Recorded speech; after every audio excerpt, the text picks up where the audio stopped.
Hello, everyone. Welcome to episode six. Six, is it? Of Six. the Key Yard. Six! Now Si- I've got your attention. Here's the Key Yard podcast. Free beer. Right. And this week we are sponsored by Unketamine. Need to get rid of any pesky sybioses or score a late winner? Try Unketamine. Now with more vitamin E. I'll need the Angel Gabriel for that. He plays in defense these days. So, how you been, mate? Not too bad. Not too bad. The news is been on. This whole lockdown thing has been going. Didn't want to start with gloom, but that's the reality of the world we're living in these days. Cardiff is going in lockdown Sunday at 6 p.m. That is tomorrow. Oh, it's tomorrow. Is it? Shit. Bloody hell. Oh, really? I didn't know that. Yeah. Actually. So what I really hope is that the gyms stay open, for one, because I've only just gone back to the gym and I would not like that to end. I want to lose weight. I want to move freely and not have to roll around everywhere. So I would prefer. You could always set one up in your garage or something. What? Get a bunch of dumbbells. I don't have a garage, do unfortunately. the old Joe Wicks YouTube video. Possibly. I've done those workouts. They kill, man. They really are deceptively hard. Yeah. I don't know. Like I loads of people have asked, have you got a program that you're writing for the gym? I'm like, no, I just do weights, man. That's all. Arms, back. I usually do like 3 days a week, and then like work shoulders and legs one day, arms and abs another day, and then chest and back another day, and it works fine for me. I mean, I started off quite well with the first lockdown back in April. You know, I managed to lose a fair bit, but now it's kind of got to the point where I'm like, oh, you know what? It's like we don't know how long this second wave is going to last. We don't know how long it. I'm just going to get. The other day I just bought a big bottle of Jack Daniels. Yeah. Just because it was on sale, and now I've been surreptitiously buying chocolate and things. If I was to buy Jack Daniels, I'm just in that mood now. Yeah. If I was to buy Jack Daniels, I'd be a bit selfish, so me and my girlfriend compromise on gin, but that's completely fine for me because it doesn't smell like vodka, which would turn me sick, to be honest. Yeah, but we'll see. I'm not a fan of vodka either. We'll see at least about that. The other thing I wanted to talk about, it's just something that I've picked up on the internet, and it has made viral sensations around places like Twitter, etc. And are you familiar with the game Fall Guys? I am. I've never played it because I don't have a PS4, but I've seen many a Twitch streamer fall victim to the is it the blue team or the yellow team that's really crap at the football one? I don't know. Like, I'm really good at all of them, but that it usually depends. If I'm not on a team, then they lose. But it's one of those things like Among Us at the moment. It's just everywhere. Isn't Yeah. it? So I've seen Cesaro and like Rusev. Can't call him Rusev. Miro from AEW play it on their Twitch streams. It's just everywhere. Another censor for the podcast. another censor in the ever-growing list of faux pas that I've made along the way. But anyway, Kieran. Yeah, so I'm sure you're familiar with the marshmallow-looking folks that are in the game. Mm-hmm. So there has recently been a bit of lore that's been revealed by the developers themselves, and they have revealed the anatomy of them. So I'm just going to switch to show you that Fall Guys have revealed the disgusting internal anatomy of its bean-like characters. Everybody ready for this? You ready? No, you sure you're ready? You sure you're ready? I'm not sure I'll ever be ready. Well, too late. Oh, it's gone to Twitter. There we go. Look at that. Take a look at beauty in its finest. No. Oh, it's beautiful, isn't it? It's like... No, take it away. Please take it away. It's like someone couldn't get someone Yoshi the dinosaur for Christmas, so they could only extract his skeleton, but then they felt really guilty, so they had to put it in some sort of bag. That is like... What is that? That reminds me of like the original design of the Predator. Do you know about this story with the original Predator film? It was going to be Jean-Claude Van Damme as the Predator. I'm not making this up, right? Really? And they dressed him up in this sort of red synthetic chicken suit, right, to represent the Predator. And throughout most of the shooting, it's him running around. and they had to like sort of key in the Predator afterwards in post-production for how he looks. But at the time, it was like a weird chicken suit with like a long neck and massive hands, and that's what it reminds me I'm just of. thinking of an alien chicken going around and shooting people's heads off. Did you ever watch Courage the Cowardly Dog? Well, Jean-Claude Van Damme left production for that reason, and he was like, this alien looks stupid, and they're trying to say to him, well, that's not the point, it's going to look completely different in post-production. He's like, oh, I don't care. I want to go off and do my Bud Light, Coors Light adverts. I want to play my perfect role, which is Jean-Claude Van Damme. As it is. Yeah, that is quite something. Yeah. I don't know how many tabs you'd have to ingest to come up with something like that. It's insane how the whole skeleton is bent, but still the size of an average human. And I'm just thinking like is it shock absorbent? So is that how you can respawn all the time without having broken bones and things like that? It's definitely one of those things you can't keep your eyes off. There's a second picture as well. Well, whoa, okay, no. I wasn't ready for that. No. Oh, jeez. What are the reactions? What the fuck? I don't want to know this. I feel like they just wanted to just mess with people. I love the fact they have no teeth. They still have a nose, but kind of had eyelids on the skull. Is that true? Oh yeah, they don't have any teeth whatsoever. Are they like some sort of ancient dinosaur or something that only ate plants?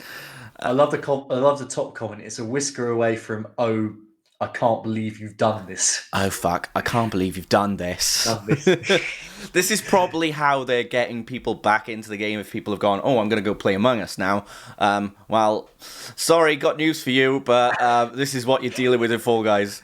Do you know this morning I was watching, that Vine of that Nigerian, it's a clip from a Nigerian motion picture. Yeah.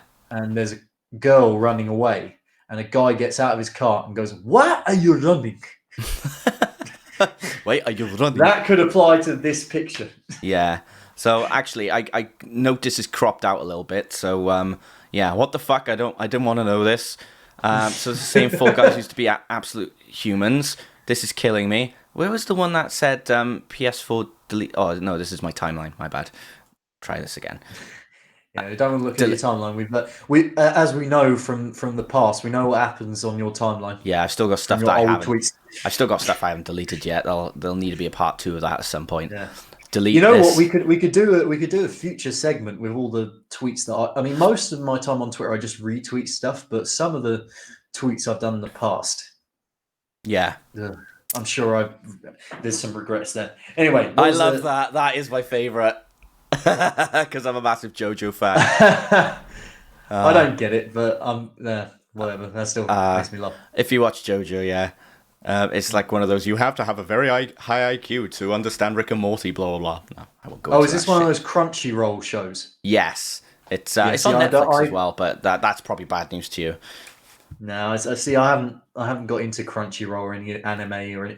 I'm the last person you want to ask about anime and stuff. So that's fair enough. Like I have bad enough trouble getting Katie into anime, so I guess I feel her pain because she has to listen to me bang on about it. But there's a French store called Jojo Mam and Baby, and she keeps on calling JoJo's Bizarre Adventure Jojo Mam and Baby now every time I mention it. So yeah. So anyway, what's new in your hood? Right. Well, I've had quite a busy week at work. All hands on deck, you might say. And on Friday was, in terms of music, it was quite a day. We had several new albums that came out all on the same day, high-profile albums, and I listened to 8 of them pretty much in one sitting, I would say. Yeah. One after another. So right now, for the listener's pleasure, I'm going to go through every album that I've listened to with a quick review, and I might hand over to you, KB, after each one just to see, just to hear your thoughts or whether you even heard of this particular album. Hit me. I'm going to start off with the big one, I guess, for a lot of people, is Deftones released their 9th album, Ohms, yesterday. and I gave it a full listen. Right off the bat, this is definitely a return to form after Gore. Gore was more reliant on soundscapes, more reliant on Chino's input. Steph, it was well documented, he was kind of unhappy with a lot of the production and a lot of the songs on this album. But he is at the forefront now, Steph, of riffing. Sergio has some fantastic bass lines in some of these songs. They both shine on this album. Great choruses, drum work, the sort of beautiful texturing and interweaving melodies you would expect from this lot. Overall, yeah, pretty bloody good.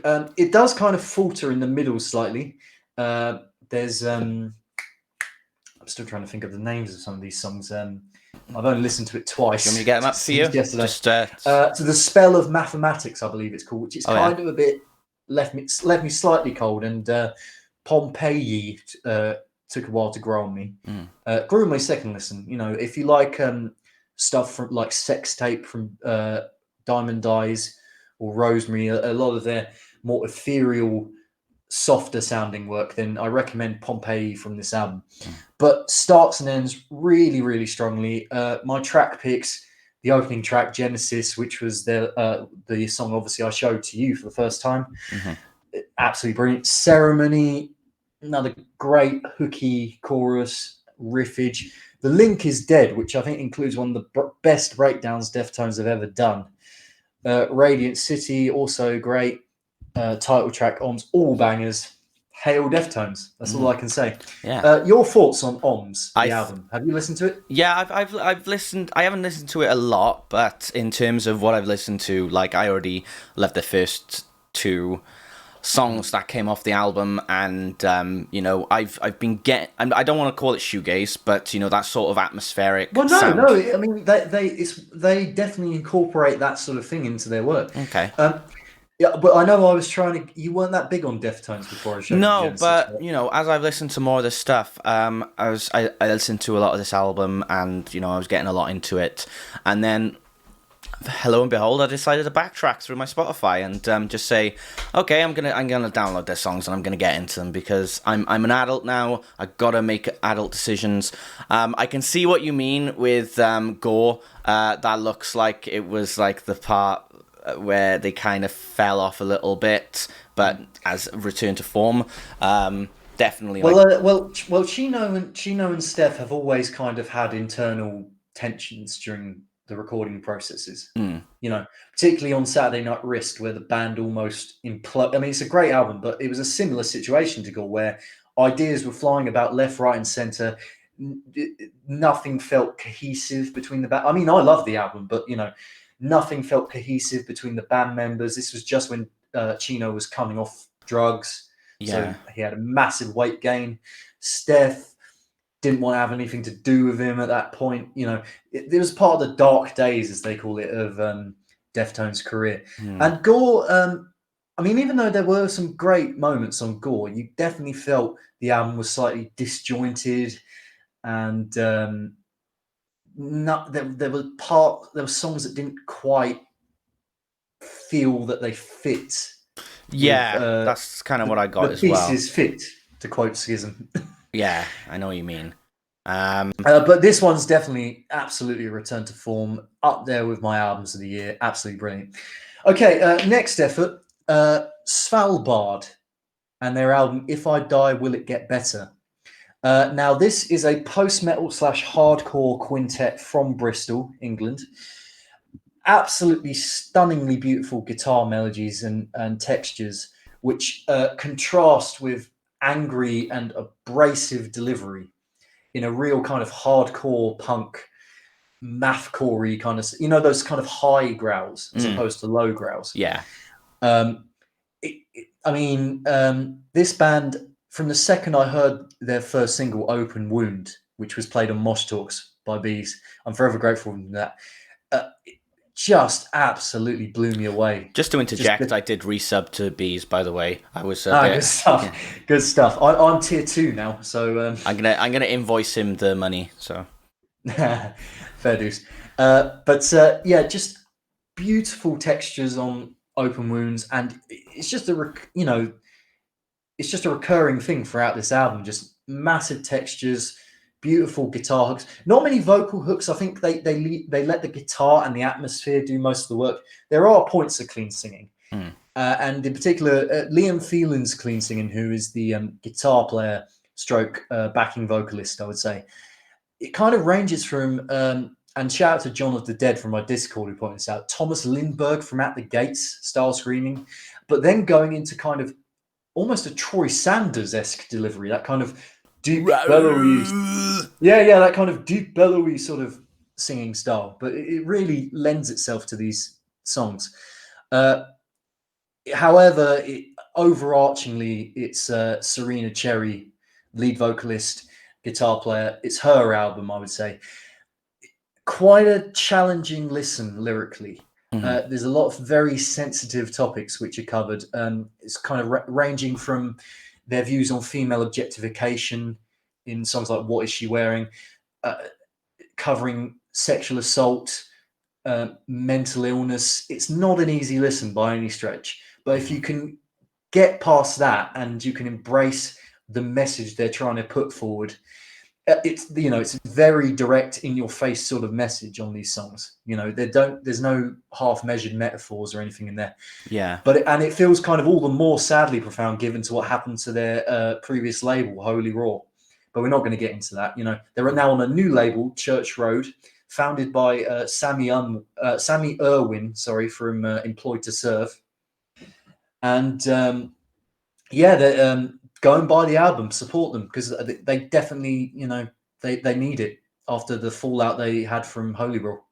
But it's just an amazing album, amazing textures, guitar playing.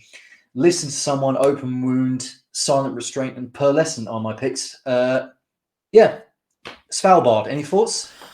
I haven't listened to it, so I can't really give anything. Sorry, you can't comment. Yeah, but okay, well, get on it, man, because if you really like the atmospheric shoegazy elements of Deftones, there's a lot of that in there. There's elements of Alcest, obviously, as well, and the whole black gaze subgenre. Yeah. All right, sounds good. If you love any of those, you can dip your toe into that and find something great. Nice. Now, Idols, Ultra Mono. Now, this group has come under a bit of flack from a lot of sections of the sort of heavier music community. If you can get over the kind of questionable lyricism and Joe Talbot's kind of idiosyncratic delivery and vocals, it's good. It's a great listen, this album. He has his, it's the usual Idols kind of sardonic, witty, biting, satirical lyrics that he have. There's one lyric about that he has in I can't remember the name of the song, but it was about Delia Smith making him a nice cookie to eat. Okay. Which really cracked me up.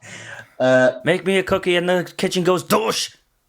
Yeah, no, it's not as it's definitely not as tongue in cheek as the Hell. This is a serious kind of, again, serious subject matters they're kind of dealing with. Thank you for the biscuit. It's nice and tasty. Oh my God. Not quite to that extent, no, but more important topics than biscuits. Although we on Mosh Talks, our stream, we do consider biscuits a very important topic. Just fighting against the establishment, but in a sort of very direct way, very funny, kind of sardonic way. Put that cookie down. Sorry, that's the last one. I'm boring you on, I can tell. No, carry on. In a kind of biting way. I for one, I'm glad that this lot are one of the faces of mainstream punk rock with their ethics and their ideals. For example, they've got on their upcoming tour, which obviously you can never tell in this day and age whether these things are going to actually go ahead, but they've drafted in all female support bands for this tour. Which I think is a brilliant shout, and a brilliant way of empowering women in the music industry. So track picks for this one: War, Grounds, Model Village, Model Village in particular. I love the satire on this, because basically the hook on this one is in the village, and before each hook he kind of goes into casual homophobia in the village, drinking down the pub in the village. In the village. It's drinking down the pub. It's not the village people. Come on, cut it out, Kevin. In the village. I know I shouldn't have brought it out. Carcinogenic is another one. Deals with kind of compares class system and class warfare to carcinogens and smoking and environmental issues. And Reigns, as in Roman Reigns, which we'll get onto later on, are my track picks. So, idols. Do you have an opinion on idols at all? Have you even heard of idols, KB? Well, there you go. You got some stuff to dip your toe into there. You've never heard of idols? Well, it rings a bell, but in terms of the new album, haven't heard it. Yeah, they're the sort of mainstream punk bands that, they appeared on Jules Holland, they appeared at Reading a lot. They're the sort of normies kind of punk band, I would say. In the least derogatory way possible. If you said to your sort of average millennial on the street, who's your favorite punk band, they'd probably say Idols. But I personally like... no, Scurvy. It's Idols, IDLES. It's not the as in the TV show, but learn something new every day. Well worth checking out. The album. It's got a fair bit of flack for its lyricism and obviously the way he delivers his vocals, but I'd say it's well worth checking out. Okay. Now, Machine Gun Kelly. Tickets to My Downfall. Now you've definitely heard of Machine Gun Kelly, okay? Yeah, and I've heard two songs off this. This is the same album we're talking about, right? The pop punk album. Yes, this is his new album. Good Night, that one. It's got that song on it. Yeah. Self-conscious, depressed rapper now makes Travis Barker-produced pop punk album. Interesting combination. Definitely some decent moments on this. I'd say many pitfalls lyrically and musically, including falling into the same cliches that a lot of pop punk artists kind of gravitate towards. I went home and I had a party with this girl, all that sort of stuff. Yeah. It's just like, what if Machine Gun Kelly made a rock album? Yeah, and for the most part, he's a solid effort, I would say. He's I'm not a big fan of his sort of, how can I put this delicately? He kind of makes light of drug issues and things like that. I get that that's his sort of modus operandi, but I don't know, I'm a little bit conscientious of the fact that might not be a clever idea, really. Like I said, very self-deprecating emo kind of lyrics, Xanax Crew, kind of vibe. Yeah. If you listen to any form of trap metal, they go on about drugs and women and yada yada. It's that sort of deal. Not a fan of the mainstream kind of rap moments on there. There are a few songs where he kind of drafts in some R&B / hip hop artists. Although there is a guest appearance by Halsey on the track called "Forget Me Too." Oh. And she can really, she's got a hell of a voice, I tell you. A hell of a voice in the context of pop punk, which you wouldn't think from Halsey, who's more of a kind of mainstream pop kind of artist. But what I will say, people who love Halsey really love Halsey. People who don't like her kind of really don't like her. So she's one of those kind of polarizing people. I haven't really listened to her music, to be fair, but if it's anything to go by from her effort on this song, then I'd say I'm up for checking her out. So, but yeah, overall, fair play to MGK. I mean, if you love your 2000s Blink, Yellow Card, all-time low kind of pop punk, you'll love this. Seriously, this will be right up your alley. Very jealous that this lad is with Megan Fox. she actually does some guest vocals on this album. She's not my type personally, but yeah. She does some guest vocals on maybe some I'm not sure whether they're interludes or whether they're actual songs, but anyway, my track picks are Drunk Face, Bloody Valentine, Lonely, Kiss Kiss, Concert for Aliens. Any thoughts on this album?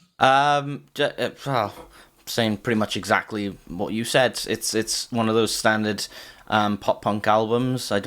It's solid in its own right, and it's like a bit of a blast from the past sort of thing. So I wouldn't go into it expecting something completely new and a completely new style. It's something that is ravishing that style that you got from the early 2000s. So yeah, go in expecting that. I think it's better than like All Time Low and bands like that. It's a good effort. It's a good effort. Fair play. You know, I have never listened to MGK before this album. Yeah. You know, for that reason, for the hip hop kind of, I'm just not really a fan of mainstream hip hop, if I'm being frank here. But you know, he's doing something different, and who knows? Maybe him and Travis Barker will collaborate on another album in the future.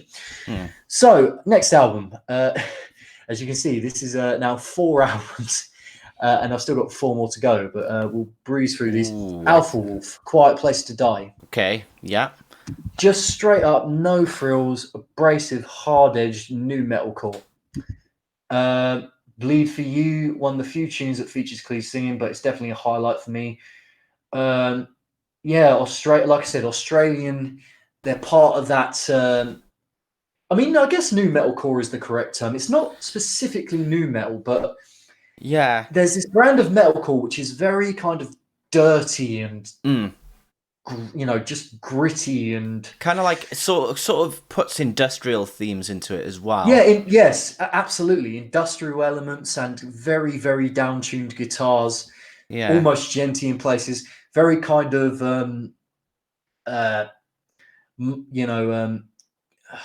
grimy kind of vocal style. Not grimy as in like British hip hop, but like sort of that kind of vocal style. I guess taking their cues from maybe a band like what's the name of that believe? Forgotten already. I kind of hear a bit of Code Orange sort of stuff in there. Yeah, Code Orange. There's this Australian kind of car bomb-esque as well. That sort of that's the one, Thornhill. Thornhill. Interesting. I wouldn't have taken Thornhill to be part the sort of but... the heavier side of metalcore. You know, not the Killswitch Engage kind of melodic metalcore, but the sort of groove orientated. And I mean, this is kind of in that same vein. If you for fans of Loathe, God Complex, Lotus Eater, that brand of new Lotus Eater, I can definitely hear. Have you heard of a band called Cabal as well?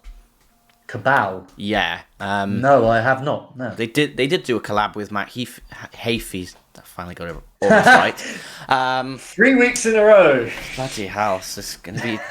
I know. It's so tempting to say Heafy. I know, but it kind of sounds like that sort of style. Probably, even though there are really good songs on the album, still Creep and Akudama are just real standouts. Yeah, well, Creep is up there for me. I like A Quiet Place to Die, the title track. Oh yeah. Golden Fate Isolate is great. Acid Romance, which has DJ scratches on it, which bring new metal back, I guess. Yeah, it's just weird because like you don't hear a lot of lead kind of guitar in it. You hear a lot of rhythm, but in that sort of sense, that the rhythm just hits so hard. So that's what I really like about it as well. There's a groove and a sort of you can't help but pulling a Meshuggah face whilst listening to this album. Is that sort of perfect.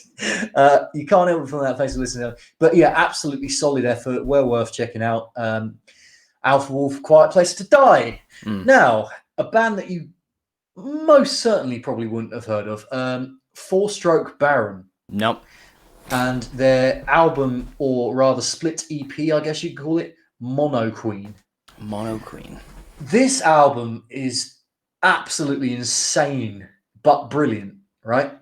Kind of, if you were to picture in your head like an avant-garde, psychedelic Torch. Do you know the band Torch? Yes, I do know Torch. Yes. Kind of, weird. The best way I can describe this album is kind of weird, atmospheric electro prog stoner metal. I know. To try and take that in, right? I'm getting stoned right now. It's just as mental as my description suggests, right? You have one half of the album is covers of pop tunes, but they have made a conscious effort to make them as messed up and as discordant as possible, right? They've down-pitched vocals in some instances. They've added weird, glitchy electronic elements, very dissonant kind of playing off the guitar lines, and the other half is re-recordings from their debut album, which is a lot more straight-edged kind of stoner metal, but again, very atmospheric, very creative. That's what I love about this album. It's creation coming out your ears, you know? And great stuff. So the covers include Why a Bitch Gotta Lie by Death Grips, Lungs by Churches. Do you know the band Churches? I know Churches, yeah. With a V. Yeah. Me, Mr. Mustard by the Beatles. Okay. Bit of straight out of left field, but yeah, one of the weirder tracks on Abbey Road for sure. You know, probably wouldn't fly in this day and age. And the highlight for me by far, Broken Whiskey Glass by Post Malone. Oh. Now, again, I've never heard the original of this one, but they have somehow turned this song into a stoner metal anthem. It has like a kind of refrain which is like, oh, and it builds and builds and builds with like drop tuned guitars and just, oh, yeah. I'm trying desperately not to use as much onomatopoeia as possible, but I can't help it sometimes. You know, this album just chugs. It goes, and it goes. Yeah, pretty much. But yeah, 4-stroke Baron MONOQUEEN, well worth checking out. Never even heard of them before going on to Mosh Talks, and just the wide-eyed kind of open-jawed kind of shock at what I was hearing. You know, it was akin to when I first heard of Imperial Triumphant for the first time. Yeah. But this band, if you like weird stuff, if you also like stoner metal, then this is definitely the album for you. This is absolutely one of the highlights of my day yesterday was listening to that. Yeah. Just a shout out to Scurvy, Shadow of Intent. Yeah, amazing band. Love them so much. Now, Shadow of Intent, I always get mixed up with Slaughter to Prevail, right? Yeah. Slaughter to Prevail is the Russian guy who sounds like Satan. That's with Alex Terrible, yeah. That's right. Shadow of Intent, are they kind of more straight up metalcore? No, sort of well, no, I'd say they're more melodic death metal sort of thing, but they kind of, I don't know, they kind of mix elements of melodic death metal with deathcore sort of thing, but a lot of their songs are very uniquely constructed, I'd say. Maybe that will be part of listen to this next week. Who knows? Yeah, maybe. Shout out to Luke in the chat, by the way, from Mosh Talks. Yeah. So 4-stroke Baron MONOQUEEN, brilliant album. Go and listen to it. Only 2 more to go. Jamie Lenman, King of Clubs. Jamie Lenman, we saw him at, he was at Download. When was it? Was it 2018 or 2019?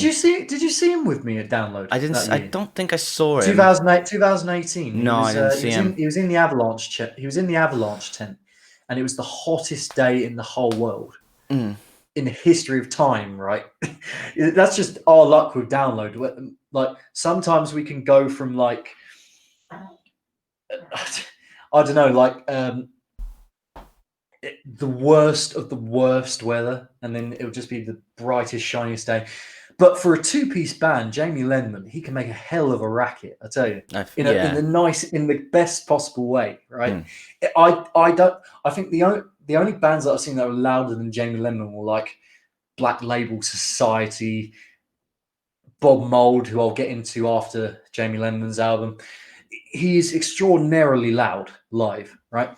So you didn't see him at that Download? Did you see him at another Download? No, I didn't. I didn't see Jamie Lenman at all. I was considering it, but I think someone else might have been on at the same time. Right. But yeah, ex-Ruben frontman, of course, shining through here on this EP with his usual blend of charisma and, I guess, kind of quintessentially English quirkiness is the best way I can describe it. He sings in his own accent, and I always love when metal and accents collide. Just not really much I can say, really. Just a great, solid post-hardcore EP. I wouldn't say it was as creative as Devolver was. This is kind of more straight ahead, kind of alternative metal post-hardcore. He's been a very productive man. Obviously, last year he released his covers album, which was a big favorite of mine. A screamy metal version of Popeye the Sailor Man, and which is a highlight, and a metal version of Adamski's Killer feat. Seal, which was just brilliant. He's Jamie Lenman. He is Jamie Lenman. What else can I say? He's been flying the flag for doing gigs in these uncertain times. He's come out with his own brand of lemonade called Lenmonade.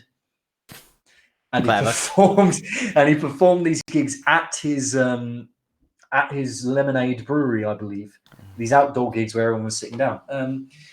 Fair play to him. And Like Me Better, Kill Me, Summer of Discontent, Road to Right, all solid tunes. Jamie Lenman, thoughts, KB? He's loud. He's loud. He's loud. He's quite a guy. Yeah, very interesting guy. If you've never seen the Ruben documentary, I can't remember what it's called. What Happens in Aldershot Stays in Aldershot, I think it's called. It's well worth a watch. It's hilarious, right? It's not. It's hilarious and kind of sad at the same time. It's kind of basically the English equivalent of Anvil, right? It's this struggling band on the road trying to make ends meet whilst, Jamie works in a chip shop. He was working in a chip shop at the time, right? And he's obsessed with eating breakfast cereal at 12 o'clock in the afternoon, which, man after my own heart, quite frankly. And his other bandmates, Guy Chambers, he works in a Waitrose, and it's quite a watch, I tell you. If you love your Fly on the Wall documentaries, particularly musically, check that out. After this, I'm going to have to get my laptop charger because I've just realised I haven't plugged it in. Okay, which was a bit stupid on my part, but last album anyway, and somebody who I'll get into great detail later on. This, I would say, is probably my favourite of all the albums I listened to yesterday. Ohms was a very close second, but for me, the man of the hour, quite literally, was Bob Mould and his album Blue Hearts. I love Bob Mould. I think he's an absolute icon of alternative rock. There would be no such bands as Green Day, Foo Fighters. Alternative rock in the 90s would just not exist without this man and what he did with Husker Du and I guess to another extent Sugar as well. But yeah, some of his most aggressive work on this album since Husker Du, I'll get into more detail with this later because I have picked a Bob Mould track for KB to listen to this segment. So stay tuned for that. Yeah, stay tuned for that. Furious punk energy with hooky pop melodies is just his forte and what he is best at. And they just pierce throughout this whole album. My only complaint, I guess, it's an intent of his to make it this way, but sometimes the guitar does overpower his voice slightly. But overall, just ferocious energy. If you love Foo Fighters, alternative rock of that ilk with Beatles-esque kind of just good songwriting, brilliant songwriting. And if you love just 90s sounding punk and 80s kind of underground, like Moving Targets, who incidentally also released an album yesterday, which I've yet to check out, but I will do. Okay. Then this is the album for you. Just Bob Mould, he's an icon, he's a legend. More people should put respect on his name. I saw him last year with my cousin in Manchester. and he is one of the loudest people you'll ever see live. It's so loud you actually can't hear anything, right? But with earplugs, once you put the earplugs in and filter out those kind of noises that he makes, underneath lies just a brilliant 3-piece band with him and Jason Narducci and their drummer, whose name escapes me at the moment, which is really annoying. But yeah, Blue Hearts, Bob Mould, empowering, passionate, brilliant album. Check it out. Okay. Do you know much about Bob Mould, KB? Not a thing. Sorry. Not a thing. Okay, well, we'll get into him later. Right now, I'm going to quickly plug my charger in, so maybe entertain the crowd with your harmonica skills again. If I can. But don't be long, because I get nervous. Rob, I'm already nervous. It's out of tune, Rob. Rob. Rob.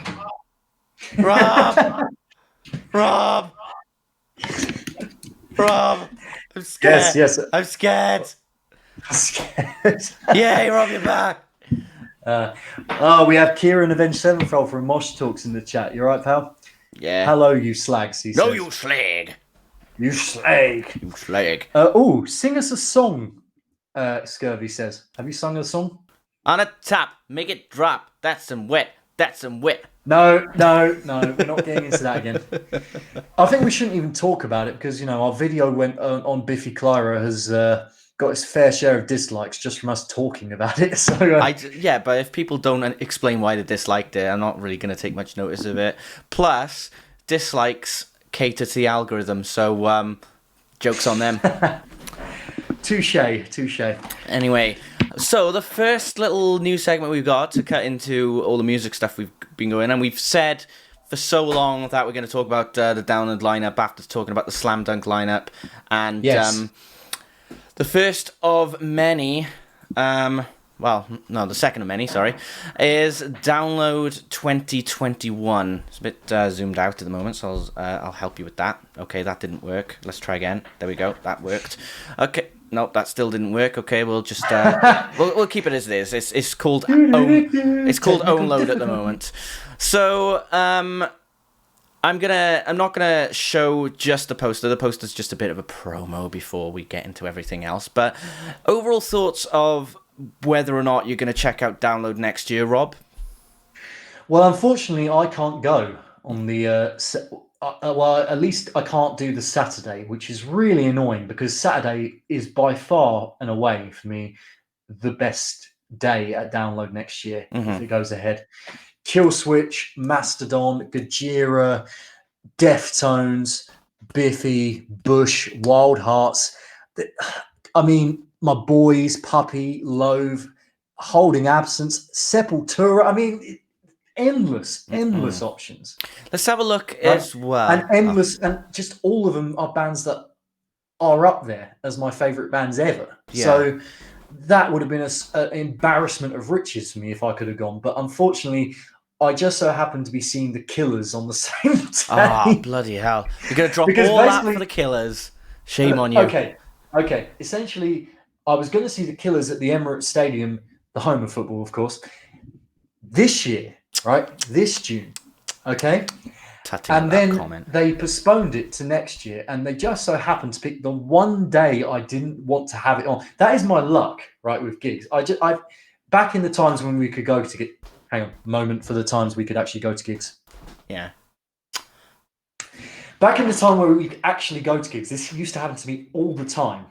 Just a clash of different things happening. And I had to choose between one and the other. It was a nightmare. But yeah, the Saturday looks at, and we have Funeral for a Friend as well from your neck of the woods. Yep. So we'll work through from Friday to Saturday, starting from the top, make it drop. I'm sorry, from the top to the bottom. Get mixed up with those two things. So Kiss, I've never been a fan of Kiss. Not a fan, really. No. I think Bees is a massive Kiss fan, but I hate Gene Simmons. I just cannot stand the. Well, he hasn't cancelled my sub yet, so that's good. A Day to Remember. I saw them a few years ago. I think they're okay live. I kind of like iffy with them, but I've heard some of the newer stuff, and it sounds I gotta say, it does sound quite good. So I might give that. I might give them a listen to if there is nothing else that's going on at that time. Frank Carter and the Rattlesnakes, I think it's always fun to see Frank Carter live. He's an absolute. Oh, he's brilliant, Frank Carter. Just going back to a data. Remember briefly.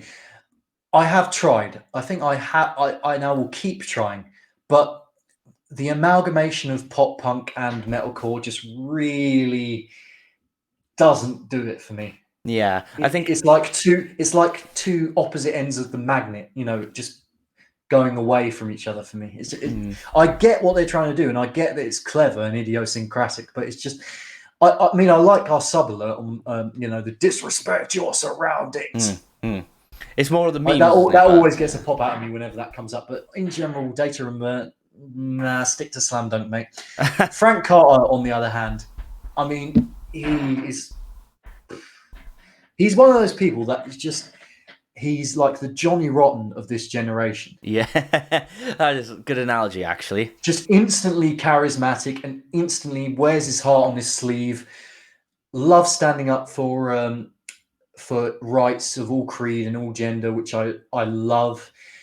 I couldn't get the only time I've seen Frank Carter at Download 2016, I couldn't get in the tent. It was so packed.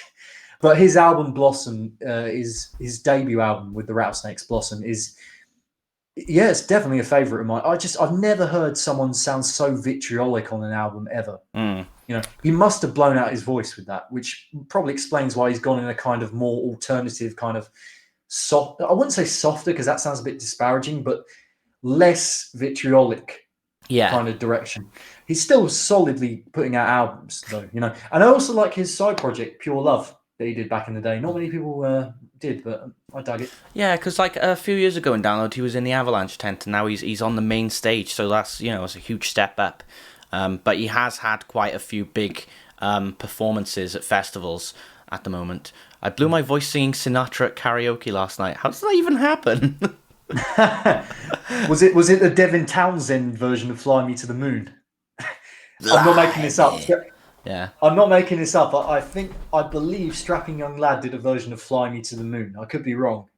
Can I have to look that up?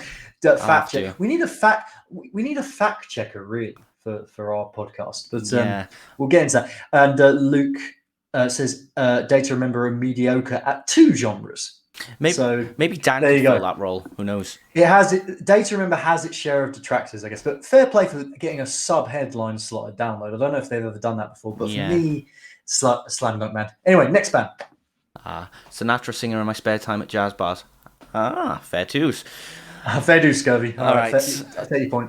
Moving on, Black Veil Brides. Nah, fuck off. We'll skip past that. Let's go to the next one. Theory. I just remember it. One of my best memories at the first Download I ever went to was them getting bottled off the main stage and Andy Biersack showing his ball sack. Oh, if you will. Wow. Well, not his ball sack, and more his arse to the crowd. You throw a bottle at them, they go down like a pair of Skittles. Didn't help that Trivium were just after them, I believe. Yeah, you're gonna get people booing them. No doubt. I could be wrong. That. My memory's hazy at Download 2012 because I missed the whole Friday. But we'll get into that another day. Carry on. Theory. Who's this Theory? I can't really say anything about them. I don't know. Theory. I'm not really familiar with them. Wayward Sons. I don't mind Wayward Sons, to be honest. They're Are they kind of a country band? Country/blues band? I don't think so. I think they could be. I could be wrong. I could be mixing them up with someone else. Yeah. But it definitely seems like a kind of classic, like a kind of. I don't even know what the theme of the main stage on that day is, but I don't know. Distillers.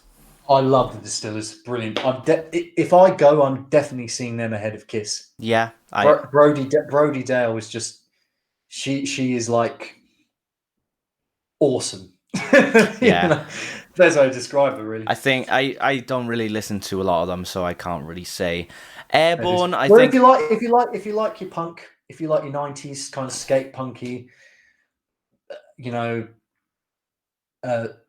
female lead vocals, then yeah, All Check him right. out. Okay. Airborne. Now, I've only seen Airborne once, and I don't think I was really paying attention that much, but I remember the guy was climbing up the scaffolding. Yeah, and I think that's the main reason people go to see them, is to see him climb the scaffolding. I mean, but for me, Airborne are kind of, it's going to sound really disparaging, AC/DC light. I think You know what I mean? I think a lot of people would agree. I think my ex-housemate would slate you for that, but I digress. I've never been that fussed on them. I've always just found a lot of their songs to be quite similar. So I don't know. I can't really say much more. Lacuna Coil. I do really like Lacuna Coil. They go way back for me with when like just first discovering heavy music and things, and all the way through to their latest album, which came last year, which I think was really good as well. I'd be looking forward to seeing them again. The only thing I know about Lacuna Coil, because I really don't know anything about them that much, Yeah. Christina Scabia. Is that how you pronounce it? Scabia or Scabia. Yeah. Scabia. I think it's Scabia. She sang on the re-recorded version of A Tu Le Monde by Megadeth from She United did, Abomination. Yeah. And she has got a beautiful voice, yeah. So if Lacuna Coil's music, it's kind of more gothy, isn't it? From my understanding, what little understanding I have of it. Yeah, a fair amount of it is. I think it has some synthetic elements, but then it has that general kind of heavy metal sound to it as well. Kind of, I wouldn't say it's like metalcore per se. I think probably alternative, I'd probably say. Right. So Miles Kennedy and Company. I don't know. Obviously I know about Miles Kennedy, and I think he's a fantastic vocalist. He's actually, as you quite rightly pointed out, Scurvy, he's playing twice. Where is he playing as well? If you look at the Sunday, the lowest stage on the Sunday. Oh, right, yeah. Oh, acoustic performance. Acoustic performance. That's interesting. Yeah. Didn't was it 2016? Anthrax, I believe Anthrax played twice at Sonosphere 2014. Yeah. One performance was like a main performance, but that was deputizing for a band that had to pull out, I believe. To be honest, some bands the other performance they did was in the tent where they played Among the Living in full. Yeah. Although I'm ashamed to say that I saw Limp Bizkit instead, because I really wanted to see Limp Bizkit instead. But I'd already seen Anthrax that day, so I thought rather than seeing Anthrax twice, I'd rather go and see a new band that I really want to see. Yeah. So that's that. I remember 2016 as well. Delane did both their normal set and a acoustic set as well. So they did, yeah. I remember that. I do love Delane. Anyway, did we saw the acoustic set together, didn't we? I think so. Delane, I could be wrong. I think so. Okay, so Miles Kennedy, great Sleep singer. Yeah.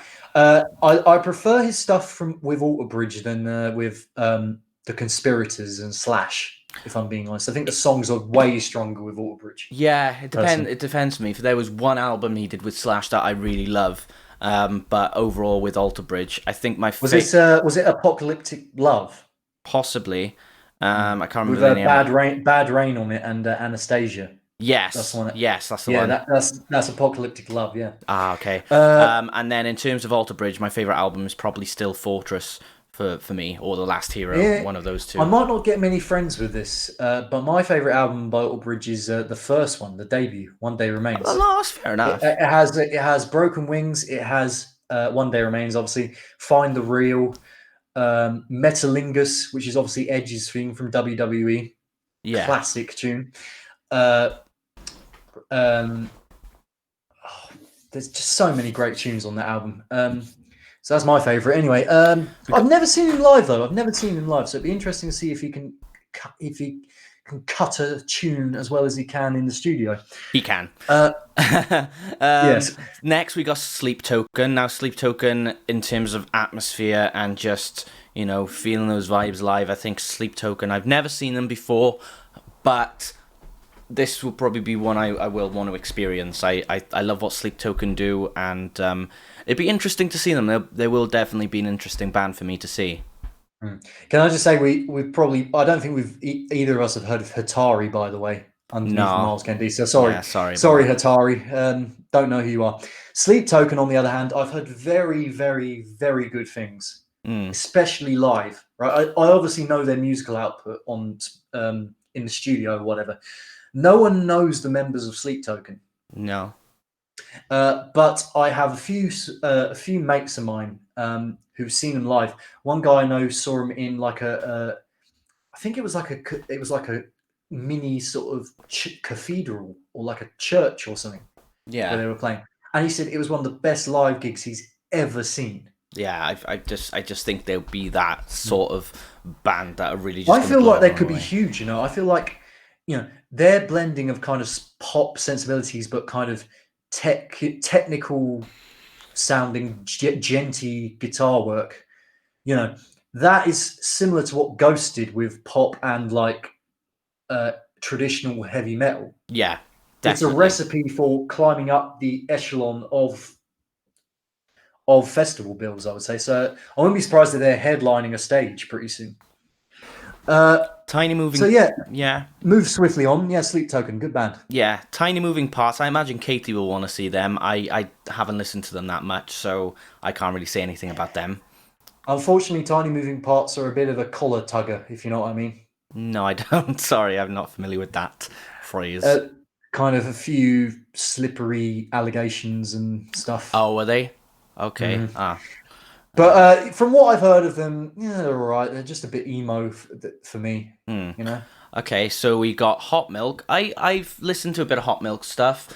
Probably not a band I'd go to see live, but they're sort of one of those catchy, sort of punkish rock bands that you'd hear. I think the vocalist is really good. So there's only one song I've really heard, to be honest. So I can't say too much. Yeah, Hot Milk. I know of Hot Milk, and I know that they were getting bigged up pretty well in the Heavy Music Awards that just happened about like a few weeks ago. Yeah. Could not tell you what sort of style they are, what they sing, or anything. I've yet to listen to them, so on the fence about that. Okay, same with Gender Roles. I've heard a bit of Gender Roles, though. Gender Roles are kind of alternative / punk, kind of, but like modern, that kind of modern alternative. Same bracket as like a band like Culture Abuse, perhaps, although we can't really talk about them anymore. Maybe like Moose Blood, although we can't talk about them anymore either. Oh, this is going well. It's like me with the album with reviews. An exclamation. Fizzy Blood, Dead, bands like that. I'd kind of lump them in the same cat. Pulled Apart by Horses. Do you know them? No. Kind of that same kind of bracket. Kind of abrasive alternative rock, but take or leave them, really. Yeah, they're all right. Okay, Press Club, anything? Never heard of them. Same. Wargasm. Wargasm. Never heard of them. Now we're talking. Okay. Yeah. I saw what they did at Download TV. It was exceptional, and the whole sound that they've brought forward. I think they are going to make some sparks fly at Download. So even in the Avalanche tent, as opposed to like the main stage or whatever. I saw them at well, I didn't see them, but I watched the Heavy Music Awards, and their performance there was outstanding. Again, Nice. we've covered. If you want to hear our thoughts on Gold, Gold, Gold by Wargasm and KB's first listen to it, then you can go back on our YouTube channel and revisit that. But safe to say we're both fans of this group. Oh yeah, definitely. Good stuff. Electric Wizard, I'm just not a fan of doom metal, except Black Sabbath. It's just too slow for me. It's definitely an acquired taste, doom metal. I have some good mates who are in a doom metal band, Famine, down in Canterbury. Shout out to them. And but they're kind of more sort of psychedelic, and they have riffs, Famine. Whereas Electric Wizard are kind of quite plodding and yeah. No, I can totally see why it's an acquired taste, and I'm not a stoner, so I wouldn't know if I would be in the right frame of mind to particularly listen to this sort of music, Yeah, when I saw them, because Gojira were playing after them, I can't wait to listen to Gojira. I'm sorry, but that's just what it is. Then Blues Pills, I haven't heard much about them. Again, sort of country / blues band. in the vein of like the temperance movement or some band like that. Okay. But no, I Do you don't like the I temperance don't movement? really. I haven't really listened to them, to be fair. So Okay. Bokassa. I love Bokassa. Right, Bokassa. I saw them last year at the Underworld with my boys Puppy and the aforementioned Boys of Mine Famine, the doom metal band supporting. I actually managed to get them, coax them into a slot supporting these guys, and I think they're very grateful for that. So shout out to them. But yeah, brilliant band. If you love riffs, if you love stoner riffs and intensity and just driving great rock music, basically, they supported Metallica at one point. They're from Norway, and actually, this band have been actually playing gigs in Norway, proper gigs, like with actual people involved. So I don't know if Norway's as affected as we are over here, but that was one thing that kind of got my attention about them. Also, I met them as well. I got a photo taken after the gig with them, my sweaty ass in the middle of the lead singer and the drummer, I believe, and I was holding a copy of their album. Their album last year, by the way. Let me just bear with me 1 second. No worries. Yes. What do you know much about Bokassa? No, I've heard of them. I'm sure I listened to them at some point, but I just can't remember how they sounded. Yes. I'll tell you, it's Crimson Riders is the name of the album, and it was one of my absolute favorite releases of last year. So yeah, again, if you just love stoner rock / stoner metal, you love driving kind of Caius-esque, bit of Cavell Attack in there as well. You know. Okay. Then and they're very, their lyrics are kind of very tongue in cheek and but tongue in cheek in a kind of in a Doom Boy by Dirty Neil way where it's almost kind of semi-serious and it's relatable tongue in cheekness. Yeah. But anyway, that's enough about me waffling about Bokassa. Temp's never heard of him. A.A. Williams. Sorry, Temp. Never heard of him. Sorry, mate. Celador Mooncrow. Good name, but no, never heard of you either. Sorry. J.J. Wild. No. Okay. All Sorry. right. we're rapidly losing points with the Mosh Talk listeners here. Possibly. Not having heard of these bands. I mean, they're on the bottom stage, so can you blame us? Right. So Saturday, Biffy Clyro. Now, these are a bit of a polarizing choice for download. Personally, for me, I've always wanted to see Biffy Clyro. They're one of my favorite bands, so I personally don't mind that they're headlining Saturday. I think they, from what I saw from, I think it was 2017, they did knock it out of the park. So it's possible they can do it again, and their new album is brilliant. So it really is. I mean, I want them to go full blown pissing off the metal elitists at this festival by doing their WAP cover. yes, that'll be like a new encore or something. Just before you go, we want to part ways with you in the best way we can possibly think of. Make it drop that some way, ass Biffy.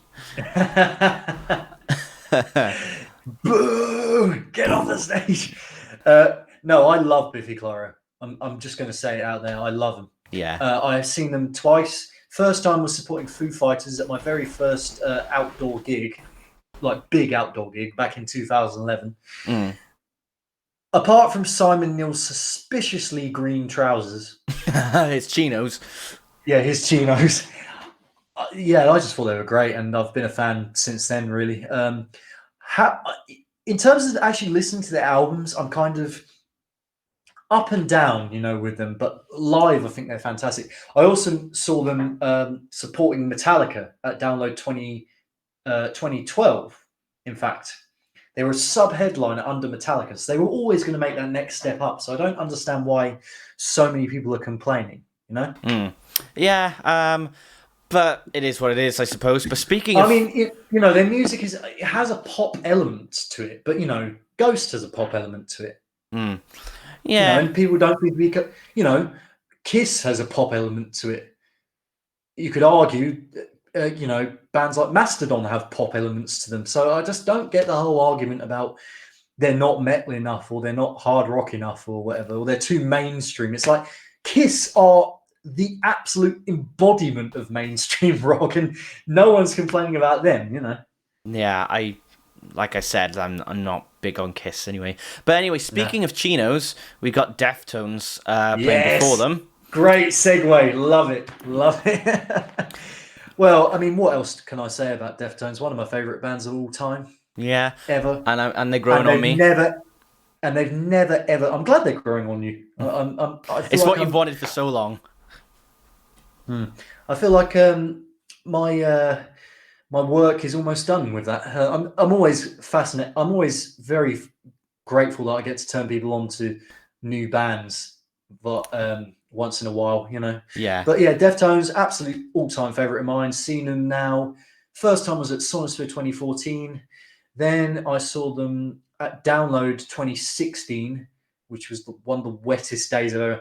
But most memorable gig I've ever been to, and the best gig experience I've ever had, because during Around the Fur, Chino came up to the barrier, the front barrier that I was sitting on, and I helped him up. And he was standing right with pretty much his crotch in my face. I said this last week, right? And he was like, I was looking up at him. I was like, literally like about a meter away from his face, right? And he was just giving me a generous hand slap and everything from getting him up to the barrier while singing Around the Fur, the refrain, and then jumping in the crowd during the breakdown of that song. One of the best moments of my life, bar none, and I love them. Yeah, I'll check them out. They seem to be this nice, you really should, exciting I'll give new you some band albums to get started on. Yeah. White Pony, Koina Yokan for me are the top albums in their back catalogue. Sounds Check good. Next, oh yes, Gojira. I have seen them like 4 times, and I want to see them for a 5th time, without a doubt. Last time I saw them was when Magma came out, and they did Silvera and some other songs on that album. And yeah, I just can't get enough of Gojira. They slap so hard live, and they're one of the best bands I've ever seen live. So without a doubt for me. Yeah, Gojira, they're just, if they're not headlining a festival in the next few years, particularly, I think they've already done Bloodstock, actually, come to think of it, but they're not up there, seriously up there, with like mainstream metal festivals in the next few years. Someone will have messed up, because I just think they're the complete package. They've got amazing technical ability, just hard as nails songs that just blow your head off every time you listen to them. Yeah. Intense riffing. Their bassist is a maniac, right? He just, with the way he slings that thing around all the time, and he just, I wish I was that charismatic and had that much stage presence in my bass career. Yeah, I just love them. I've only ever seen them once, unfortunately. Opening up day 2 of Sonisphere 2014. I thought it was day 3, wasn't it? It might have been day 3. I can't remember. But they, I feel like everyone was hungover on that day, apart from me. Yeah, because I think they were on late, weren't they? Because I think there was something to do with the guys trying to set up Metallica's stage. That's right. Yeah, sorry, I beg your pardon. You're absolutely right. Yeah. They were setting up Metallica's stage, so as a result, Gojira went on a bit later than expected. Yeah. But just the rush of, I remember everyone was running towards the front of the stage. Yeah. From the back, and being the first band on, you can't imagine it now with Gojira. Oh, most definitely. They have to be at least midway through the bill. Yeah, well, but yeah, Gojira, fantastic band. I recommend From Mars to Sirius is the quintessential album for me. For me, it's probably The Way of All Flesh. That's a brilliant album as well. They're all brilliant, to be fair. So you know, Pretty Reckless. Aren't they? Is that the one with that girl from The Grinch is in? Yes, it is. Yes. That's exactly what I was going to open with. Don't know much about the Pretty Reckless, really. Although I do know that Taylor Momsen, she sang a Soundgarden song at one of Chris Cornell's tribute gigs. All right. After he passed away, and she was in floods of tears afterwards. So. Bless her, I guess. You know, don't really know much about her band though. You know, from what I have heard, they're all right. You know, kind of a Hailstormy vibe about them. I guess. Okay. I don't know if that's unfair to say or not, or if that's reflective of their music. The tunes I've heard represent that. Okay. Well, those Damn Crows, they come from my neck of the woods. I can't really say I've listened to. I can't really say I've listened to them yet. That's embarrassing to say. I still need to give them a listen. But for the little time I've heard of them, for them to be on the main stage, bloody hell, that is some feat. So hey, it's always great when a lowlier band gets a spot on the main stage. oh yeah, I believe they played Download in the past, Those Damn Crows, but I couldn't tell you what their. I mean, I think they're kind of bluesy. Again, that bluesy kind of rock vibe, right? Possibly. I'll have to, like I said, I'll have to give them a listen. And If you like blues rock, check out Those Damn Crows. Right. Kill Switch, motherflecker. Kill Switch, Engage. Okay. Where do I even start? Just one of my favorite bands in the history of me listening to music. They changed my life, basically. Oh, definitely. I think Alive or Just Breathing is an album that set me off on a specific direction that I wanted to go into in my life. Yeah. That I hadn't previously before. And Jesse Leach is the man of all man. I mean, I listened to them a bit later than Alive or Just Breathing, so like End of Heartache was what I got into, and then so you're in the Howard camp then? Well, kind of. I do prefer Jesse as a vocalist, I will say. I absolutely love Howard. Don't get me wrong. Yeah. He's brilliant. And As Daylight Dies is my second favourite Killswitch album.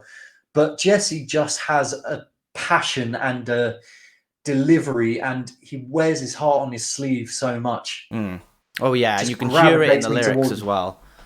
Howard is clearly the better singer. That I will say that off the bat. He's definitely the better singer. But I think the Killswitch aesthetic, Jesse embodies that, Yeah. There are times, though, when I really dig Jesse's vocals on the albums, though. So his screaming is phenomenal. Oh, but even his cleans, for me. On Atonement, like, you can tell on Atonement, the lessons from Melissa Cross he was getting, because he had vocal surgery last year. Oh, really? Yeah. You didn't... we both saw Killswitch Engage at Brixton Academy, didn't we? With Mr. De Silva. It was a fantastic show. They only played one song from Alive or Just Breathing, which I was a little bit kind of sad about, but he can just belt it out when he wants to, I'll tell you. Yeah. It's just a shame with Howard now, at the moment. He's been in two bands, which I found a bit generic, if I may say so. Like Light the Torch and Devil You Know, which is Devil You Know is basically the same band as Light the Torch. They had to change their name for copyright reasons, I believe. So it's the same band. Oh, right, okay. But unless you're talking about Blood Is Shed, which is his pre-Killswitch band. No, the latter two. I do love Howard as well. Howard is great, and he's very funny as well. If you listen to him on Chris Jericho's podcast, I'll have to give that a listen. Yeah, he's fantastic. It was from years ago. I used to listen to it on my way to work in Ruislip, and it just cracked me up. He's a fun guy, and he's not without his struggles either. He's diabetic. He was suffering from depression, which is ultimately the reason why he left Killswitch. And then Jesse came back in. But Jesse, for me, is Killswitch. Like, that is his band, Yeah. And I love him. Yeah. Next is Mastodon. I really want to see... Next is one of your favourite bands. Oh, yes. I haven't seen Mastodon since Once More Round the Sun, so I haven't seen them post that, and I haven't... So you haven't seen them on the Emperor of Sand cycle? No, or the whatever that they're going to do next. There's some songs I don't think they're going to have. Well, they're probably going to have 40 to 50 minute sets, so they're not going to play probably not going to play Crack the Sky or anything like that. But still, they're just going to be one I'm just going to rush to, because they're one of those bands. When I was making a bit of that transition into discovering more metal bands, they were the one that I just kept going back to all the time, because their backlog is just so interesting, and you hear something new every single time, and that's why I love them so much. There's just so much going on in the band at once, Yeah, well, Mastodon, I would say, are one of my first kind of, if we're talking metal bands, they're definitely one of my first favourites as well. Crack the Sky is just a perfect album for me from start to finish. Oh yeah. Bees will disagree. We've been trying to get him into it. We did a listen through of that, and he was saying, "Yeah, now's my annual listen through of Killswitch, of Crack the Sky, where I try and get into this album."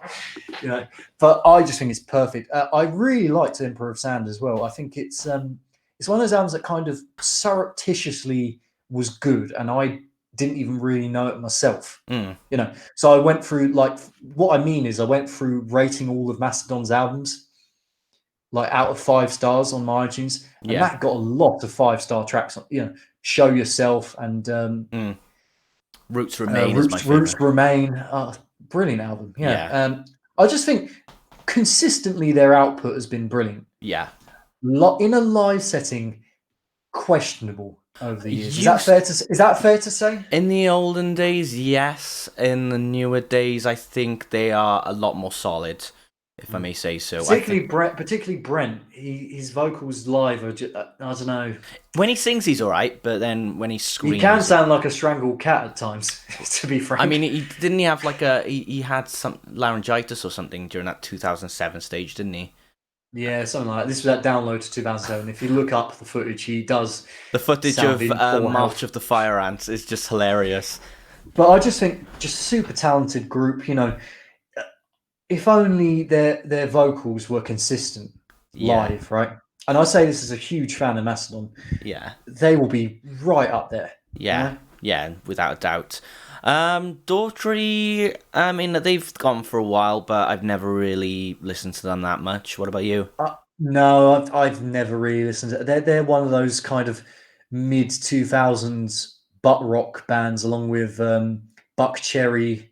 Okay, then I'll pass. Theory of a Dead Man, bands Definitely like that. Pass. So yeah, hard pass for me, I'm afraid. Sorry, Daughtry. Okay, Bush. This is the band. I really like Bush. They were the ones that got me confused with Machine Head. Bush. We had a grunge tournament yesterday on Mosh Talks, and Bush. They ultimately lost to Smashing Pumpkins, but some of the tunes they had Come Down and Glycerin, Machine Head, bangers, you know. And Gavin Rossdale is a stunning man. Stunning man. If I do say so myself, as a heterosexual. I've met his daughter actually. Whilst I was working on Strictly, his daughter Daisy Lowe was part of the series. She's a model. She is like the perfect woman. She's like butter. Yeah. Just making a Shaun of the Dead so reference. Gorgeous. There. She's like, she's very funny. She's very smart, and she campaigns for women's rights. So like, the full package for me. Oh yes. But back to Bush. Your thoughts on Bush? Hardly ever listened to them. Sorry. Hardly ever listened to them. Right. Well, if you like kind of 90s alternative, you know. Yeah. In the vein of, you know, that kind of first wave of post-grunge, not when post-grunge kind of turned into like Theory of a Dead Man, the aforementioned Theory of a Dead Man and Buck Cherry and all this lot. No, or Creed. No, the first wave of post-grunge. Right. Okay. Sounds interesting. Okay, well, Rob, this is your band, I think, the Wild Hearts. This is another one of my favourite bands, the Wild Hearts. Acquired taste. Yeah, I can't really say much about them. I've listened to them, but not my cup of tea personally. Very much an acquired taste. I don't know what it is about them. Their album, Earth vs. the Wild Hearts, is one of the best albums of all time, in my opinion. Just the way they kind of intertwine pop melodies, almost Beatlesque melodies, with sort of AC/DC hard rock, but they're not like your average kind of pop songs either. They're very discordant and there's something very kind of dark about them. You know. Okay. Yeah. And Ginger Wildheart's obviously been going through his struggles in the past. It's kind of reflected in his songwriting, you know, with drugs and things like that. So on the surface, they're kind of you have these ditty little choruses with like heavy riffs and this sort of very kind of dark subtext to them. And I just was instantly hooked, you know? Yeah. Great band. Okay, cool. Not Puppy, Poppy. We'll get onto them later. Poppy. Yeah, you know what? She's growing on me. Yeah. Right? I listened to her recent, I think it was played on Mosh Talk stream. Is it unfair to lump her into the kind of baby metal camp? I can't really say because I don't know. You don't really know I don't Poppy really know that much. Poppy. No. Sorry. Well, basically, she started off as a YouTuber, right? Who was making these very kind of weird vlogs where, like, sort of almost like postmodern kind of vlogging, where she would, like, on the surface be happy, but you could tell there was, like the Wild Hearts songs I mentioned earlier, like a dark subtext to them. And very, if you've ever seen Please Hug Me, I'm Scared, or whatever it's called. Oh, Don't Hug Me, I'm Scared, yeah. Don't Hug Me, I'm Scared. Yeah. Yeah, it's in that sort of vein of weird, kind of dark vlogging. But, Right, okay. but she then pursued a musical career. And it's sort of dainty, jaunty little mainstream pop songs, but then crushing hammer blow riffs suddenly come out of nowhere. You know, and it's kind of baby metal are kind of, you get the impression they're manufactured for the sake of being manufactured, whereas there's a definite element of kind of tongue-in-cheekness and like deliberate kind of anti-pop elements to her music, you know? Right. Okay. Well, sounds interesting again. Okay, so we got Stone Broken. Anything? No, I again sounds like any band that has the word stone or broken in the same name. It just makes me think of blues rock again. Stone They're Sour. probably a blues rock band. Stone Temple I could Pilots. be wrong. The chat will probably correct Blackstone me. Cherry. So, yep, my other boys, Funeral for a Friend, saw them at Cardiff, saw them in Cardiff, not at Cardiff, or in Cardiff, either one works, in the university last year, and may I say, that is one of the best gigs that I've been to, because, you know, hearing, it's very nostalgic. They played a lot of their early stuff, like even before their first album, so, you know, they did throw a lot into the mix, and it'll be really exciting to hear what they play here. I don't think they're going to play a lot of stuff after the Into Oblivion album.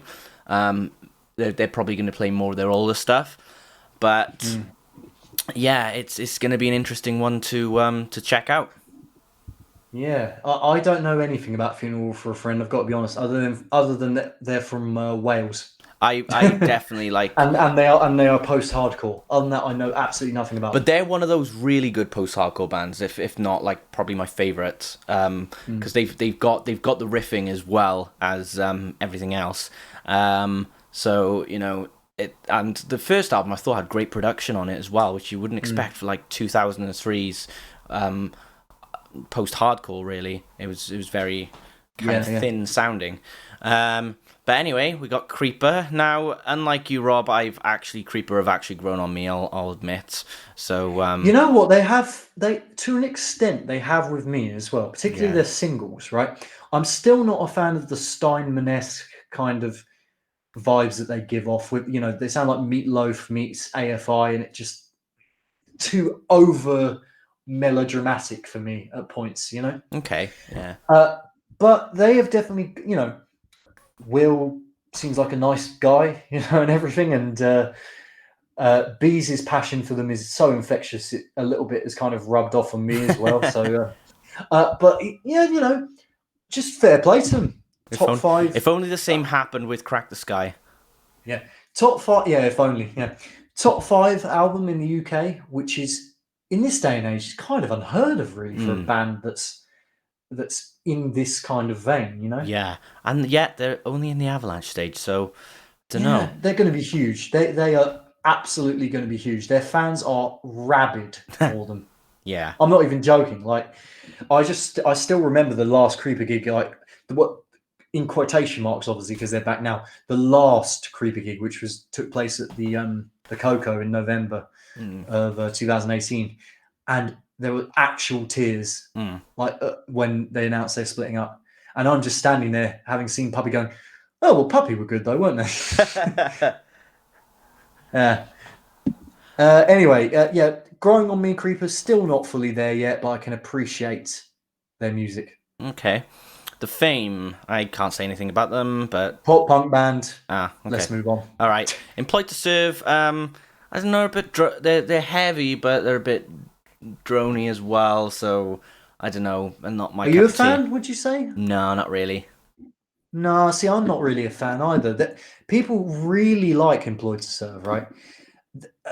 I don't know. I'm going to get into hot water for saying this. I generally not a fan of uh that kind of screamed vocals, Yeah. but mathcore in general, like just that whole mathcore element of dissonant chords. I'm just not. It just doesn't sit well with me. I like melody in my stuff. Even if it's subtle melody, if it's just hammer blow riffing and hammer blow vocals, there's no room for dynamics to my ears. Yeah. But I can totally respect Employed to Serve for their ethics, what they do, the aforementioned Church Road records label that they've set up for Svalbard, having departed Holy Roar, but just not my cup of tea. Fair enough. I have tried. I'm sorry, they're just not my cup of tea. Yeah, I can Now, see what you mean. Now, Holding Absence are very much my cup of tea. I don't know. I still need to check out the music, to be honest. Holding Absence. You know them, don't you? Yeah. No. I'm closest. I like. Yeah. It is. Very. Yeah. They're good. They're great. Love them. Just solid atmospheric post-hardcore. Definitely. Yeah. That's nothing more, nothing less. Never seen them live yet, but I imagine their live show is going to be epic. I'm going to be playing a game of Spot the Scot, like I did in my download video. So yes. I sent that to him. Yeah. He laughed out loud at that. I got the first-hand skinny from you that Lucas from Holding Absence is a Man United fan. Yes, correct? He is actually. Yeah. So minus points for that, Lucas. Come on, mate. Seriously. Tell you need to start spreading the hashtag Ole out. You're part of a popular band now.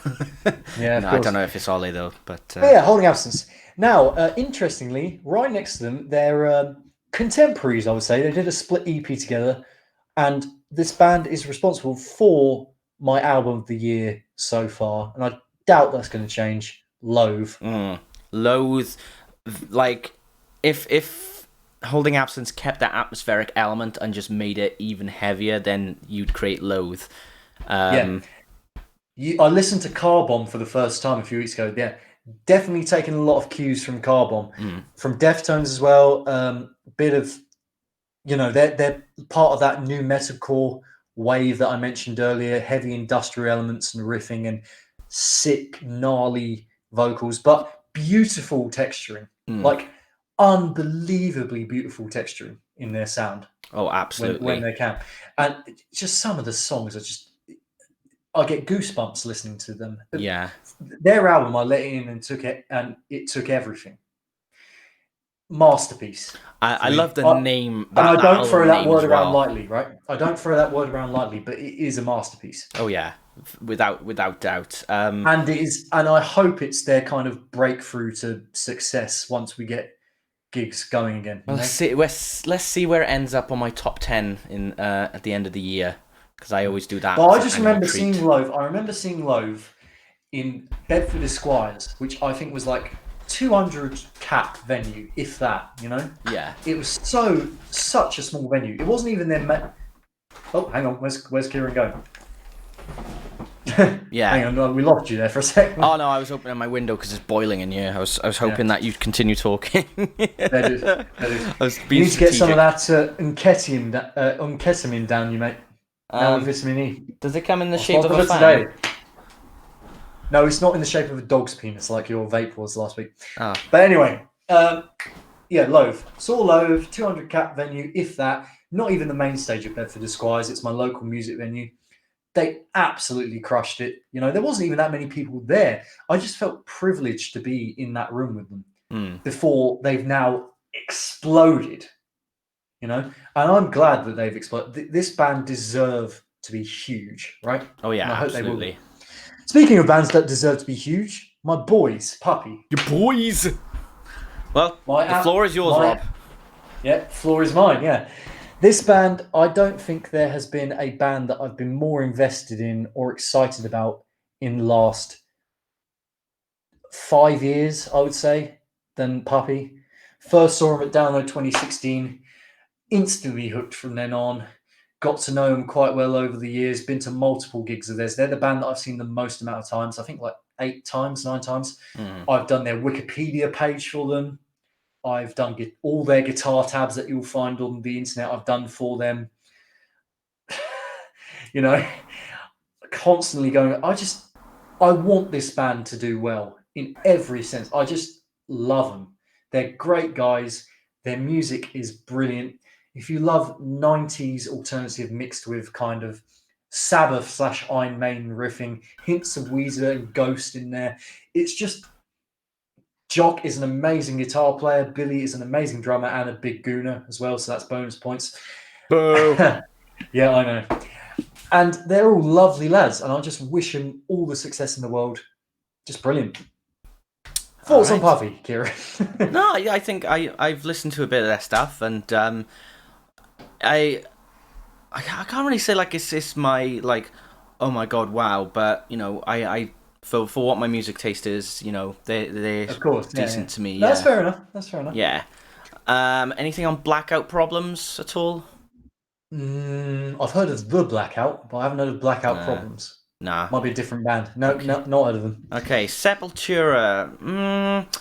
If it was like back in the olden days or whatever, I'd be like, yeah, okay. But Sepultura of today, I'm just like, I'm not really that keen on it. To be honest. It's a different it's an entirely different lineup, isn't it? Oh yeah, definitely. You know that Max has long gone. He went in like 1997 or something, and Igor, I believe, isn't there either. So it's just Andreas Kisser and this new guy. I can't remember his name on lead vocals, but I haven't listened to I haven't listened to any of Sepultura's stuff.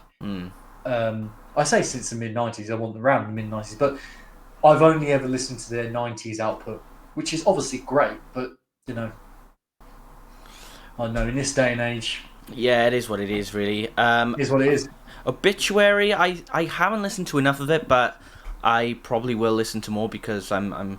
You can tell that like this Dogtooth stage on the Saturday is like the very. It looks like the death metal stage. This one. Yeah, mainly. Obituary, yeah, I've listened to a bit of it, and. So I'll kind of leave the floor to you because you're more of an expert on that sort of stuff than I am, I would say. Yeah, I'd be sure to check Obituary out. They've stood long enough, and you know, I can't really, like I said, I can't say much about them. I think I've liked a few of their songs, or one or two. I can't remember. I need to refresh on it, to be honest. So there's that. Dying Fetus, I think this is one of the death metal bands that I'm not really that keen on.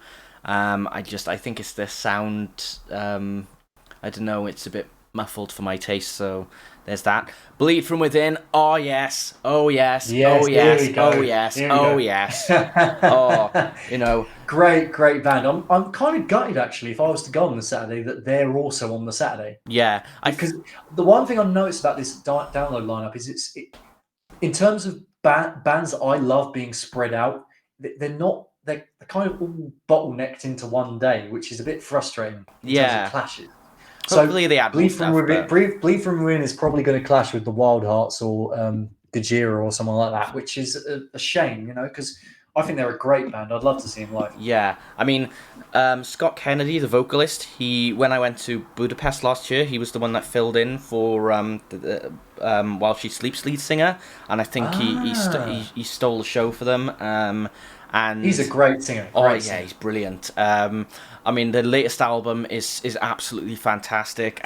Fracture. This is Bleed From Within. Brilliant. Yeah. Right up there for me. Some of my favourites on that album being like Pathfinder, The End of All We Know, Ascension is good. I'm trying to think of a lot of the songs. Even the title track, I love the way it builds up and things like that. And I think it's something that if you like this album, then I definitely recommend going checking their earlier stuff. Era is absolutely fantastic as well. Were they kind of more deathcore in the beginning? Kind of, yeah. I wouldn't say deathcore, that might not like, be my cup of tea. just Their more earlier stuff, but I really love Fracture. It's great. Well, I think everything from Uprising onwards is similar to the sound they've got now. So I would say, if you like this album, though, Uprising and Era, you'll definitely like as well.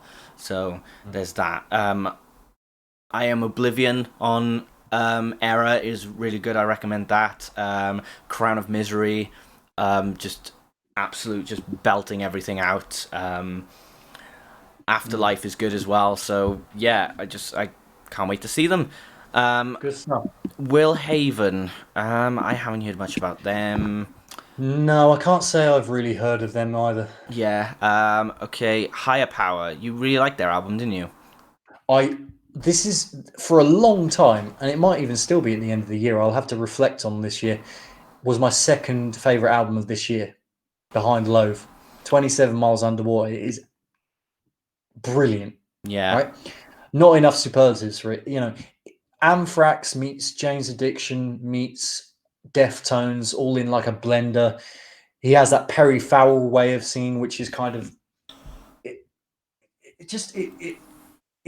I just love his vocals, and I love the atmospherics that they implement into their songs. They're more of a kind of crossover thrash sort of outfit, more than supposed to Loathe's atmospherics, which relies on kind of the bleaker industrial elements. Oh yeah, this definitely. kind of atmospheric is kind of more driving and Deftonesy. Yeah, the drivier side of Deftones, I would say. But great band. Never seen them live. Was thinking about seeing them. They recently, well, I say recently, when gigs were still a thing, at the Underworld, they were going to play a show dedicated to the Doom soundtrack. Oh, lush. Do you know the game Doom? Yes. What, the newest one or? Their latest one, the Doom Eternal, or whatever it's called. Yeah, I still need to play that because I've heard so many good things about that game. Insane. Joyous Wolf, haven't heard much about them. I don't know about you. No, never heard them. Lotus Eater, I loved their EP last year. I thought it was absolutely fantastic. I didn't rank it in my top 10 albums because I didn't really want to put EPs on there. But if it was just to do with EPs, then it would have definitely been on there. They're one of those bands that I've heard so much promise about, and yet I've still yet to really check out their music. Yeah. But I just love the green color aesthetic of their. In every promo shot on every album they have is green. Yeah. But and also they've got some fantastic merch for sale, like really colourful sort of t-shirts and things, and I'm tempted to buy one just to support them because there you go. I've yet to check them out, but I feel like they'll be a band that's kind of on my radar. Yeah. Then Dead Label, I can't say anything. What about you? Dead Label Society. No. Don't know anything about them, I'm afraid. Sorry. Okay. System of a Down. I still haven't seen System of a Down at all, ever. So it is one that I check out just because it's System of a Down and I really like System of a Down for it. But from what I've heard, they're not as good as they used to be in terms of live performances. So it's a bit of a skeptical one for me, but I don't know about you. I'm with you there. I mean, I Toxicity is a perfect album. If you were to say pick an album, right, or pick your top 10 albums that don't have a single bad track on it, I would struggle for the most part, but Toxicity goes straight in there. For me, it's actually Mesmerize, so that's kind of an unpopular opinion, but Mesmerize is my favourite album because it's got... Is Mesmerize on with... That's the one with BYOB and... Yeah. I think it's the one with Question on it as well. And Violent Pornography's on that one as well. Yes, I think so. That's a great tune. I like System of a Down a lot. Yeah, at uni, I listened to Toxicity a lot when I was at uni. Great. It's when I first kind of discovered them, really, to tell you the truth. Surge live. He just doesn't seem to have the intensity as he used to. I think there's always been like musical differences between them that has stopped Surge. Yeah, they all making hate a new each album. other, don't they? I don't know if they actually hate each other. I think it's just their music tastes are just like he wants to go down more of a sort of melodic path, and they kind of want to just be all around crazy. So that the fact that it's taken them 15 years and it's to try and work things out, and there's still no new album. Yeah. It is. It kind is. of kind of suggests some frailties within the camp, you know. Yeah. But just I don't know, Serge's vocals on System when he performs with System now. I remember watching performances of when they performed at Reading and things like that back in the day, and the intensity he was showing. Whereas this one, he's kind of more in a dancey, jiggy sort of mood, and like sings in a sort of weird high pitch, as opposed to like going ah. He kind of goes ah, Why like that? Yeah, Yeah. it's weird. Fair enough. He's getting older. You need to save your voice or whatever. But I don't know. And also, the whole thing with John DeLeaman, or the drummer, being a bit of a questionable character coming out in the last few years. You know what? I'll probably still see him if I go. But it's all coming out of the woodwork, isn't it? All right. Yeah. Anyway, Korn. I saw Korn in, was it 2016? I think you did as well. Yes, I did. Yeah. Yeah. On the wettest day, it was the wettest day of my life. Oh yeah, I remember there was a mosh pit, and there was this attractive girl that was in the mosh pit, and everybody wanted to like hug her and everything. It was more. Where like are we going with this, Kieran? It was more like the simp pit. Oh God. Right, I'll knock you over Korn, for a crumb. That day was actually the first time I'd ever seen Korn live. Would you believe? I remember Jonathan Davis was getting very agitated with the crowd because we were all a bit fed up with the weather. Yeah, and we weren't that invested.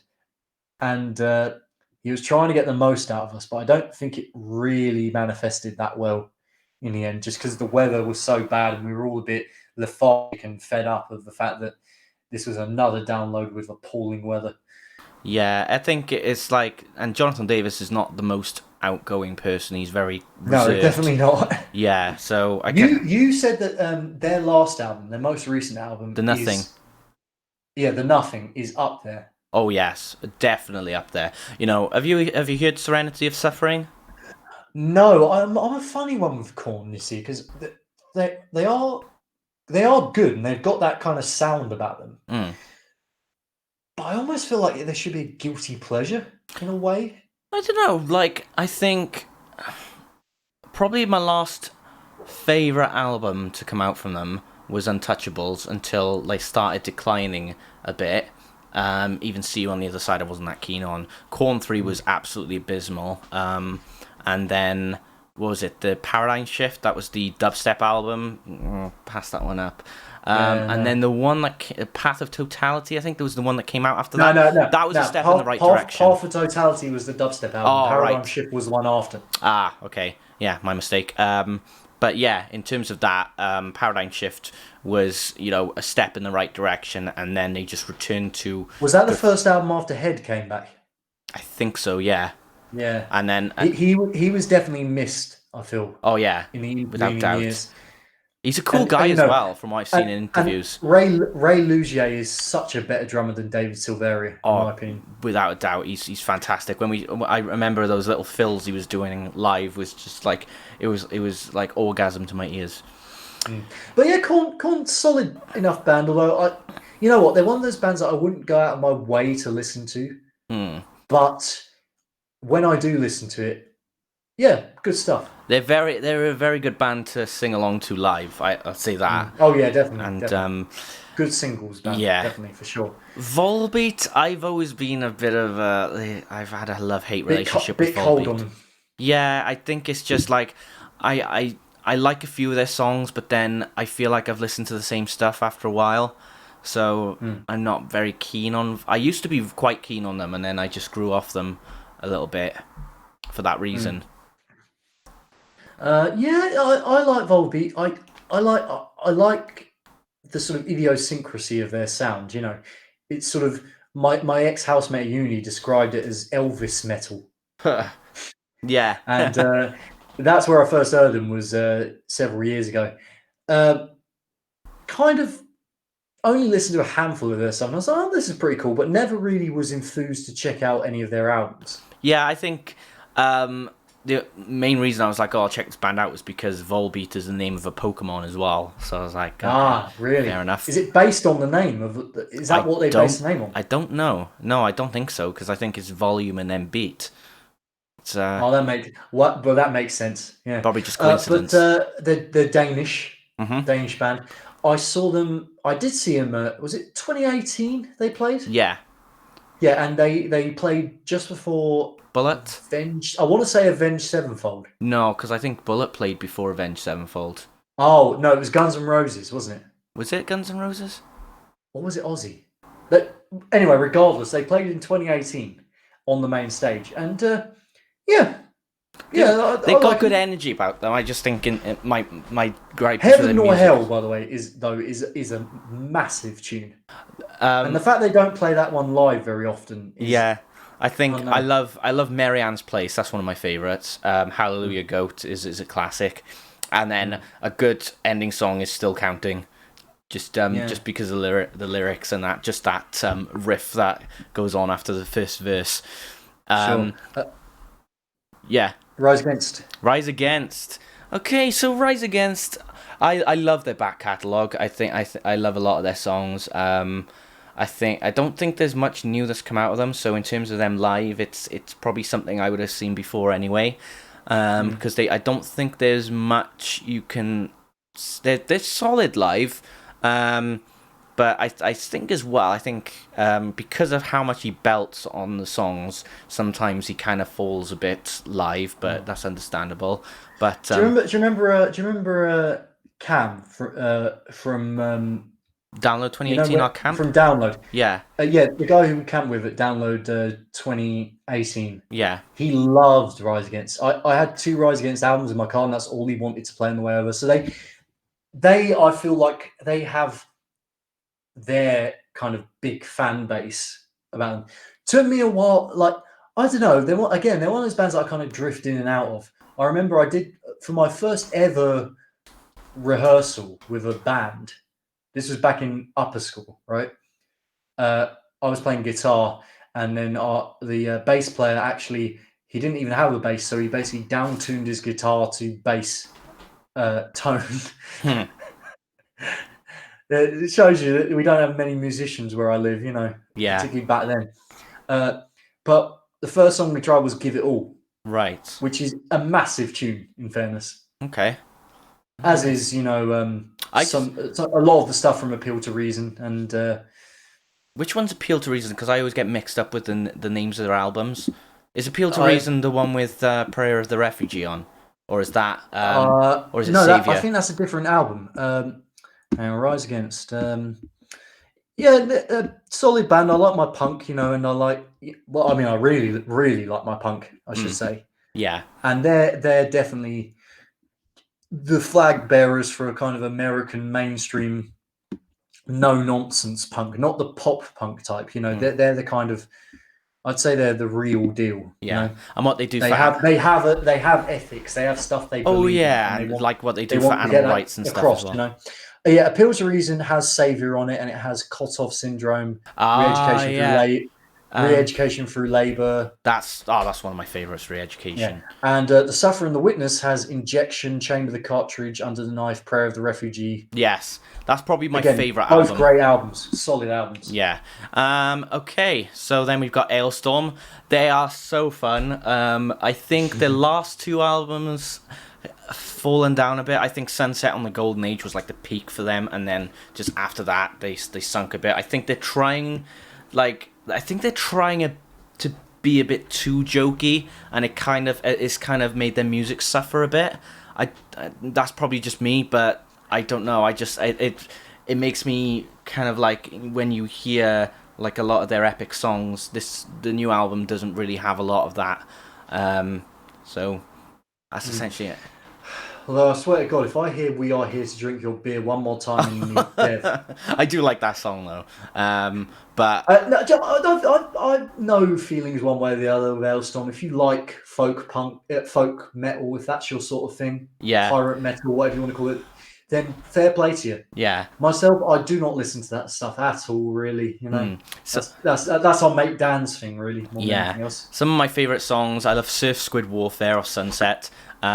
Even Sunset on the Golden Age, that's a really good song. 1741.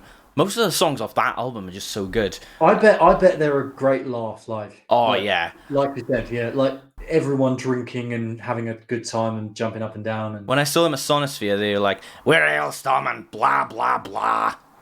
was that? Oh, no, that might have been Carcass. One of the two, but either two. No, Carcass are from Liverpool, so they'll be like, "We are Carcass." Blah blah blah. Blah blah blah. Where's the granny? All right, we got. You'd think we even in this segment, you'd think we couldn't even sneak any accents into this, but there you go. Anything can happen in the next half hour. Anything can happen. Oh, is that a Stingray reference? Enter Shikari. No, whatever. Probably Enter Shikari got that from Stingray. But anyway, we're massively digressing. Powerwolf. Ever heard of them? I've heard of them, but don't know much about them, unfortunately. Powerwolf suggests power metal, which okay, not my cup of tea. Fair enough. Wage War. So the last. Here we go. Now we're talking. Now I think there's two albums that I do like of Wage War. Their latest album. There's songs that I do like off it, like Ghost and Low. But there is a lot of. I feel like there's a lot of radio-friendly stuff on the album that kind of puts me off a little bit. Have they gone the Beartooth route then? Kind of, yeah. They've gone like stuff like what's that song called off the album before that? Not Indestructible. Stitch is a good one. Oh, Stitch is a great one. That's honestly one of the Stitch best like gym tunes. Stitch is like one of the only Wage War tunes I've listened to, but my God. Oh yeah. Like Riff City. Yeah. You know? Oh no! What? What's the song I'm thinking of? I love that tune. If I would just see Wage War on that day, just if they play Stitch, alone. I don't care about the other songs. That'll probably be their last song, I imagine. Definitely the last song. So it's off the album Dead Weight and Disdain. That's the one. Listen to Disdain. It kind of has some inspiration from the Heretic Anthem from Slipknot. That's what. Interesting. So you know what? The aforementioned Alpha Wolf album, that I did my review on earlier. Yeah.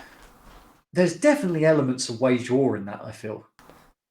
Oh yeah, like it sounds like it. Yeah, I can see what you mean. Okay. Steel Panther. Time to get out the G strings and all that. Time to bring out the misogynistic overdrive pedal everyone was complaining about. I don't know. People complain about Biffy's song and all that kind of stuff. It's like, what's Steel Panther's getting away with everything? Yeah. I know they're a joke band and stuff like that. So you know. You know what? Whatever. For a joke band, they're really, really talented. Yeah, you know? I can understand why they do what they do, but this isn't about band politics or whatever. Headliners, no, not for me.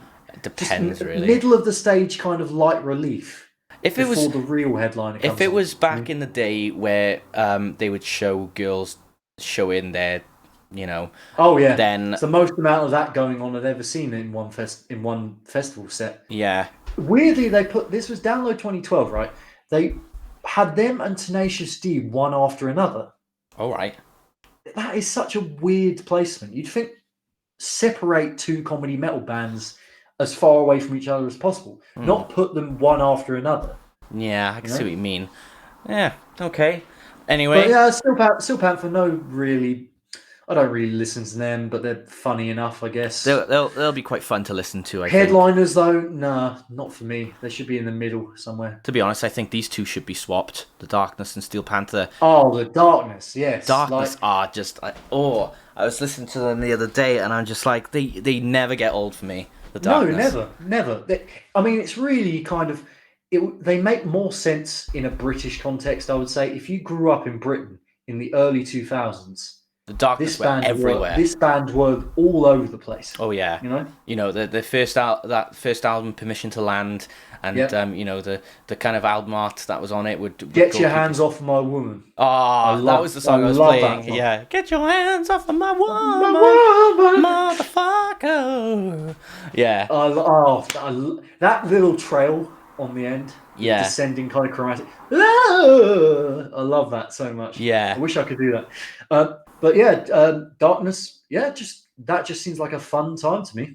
Like you said, I'd probably Christmas swap festival them with Steel Panther. If it was a Christmas festival, I'd love them to play their Christmas tune as well. Oh yeah. Let the bells ring. Yeah. Skillet. Christian metal pass. But even just their latest stuff, just like stay away. It's kind of that sort of post grunge kind of alt metal, Breaking Benjamin, 3 Days Grace camp, right? Skillet.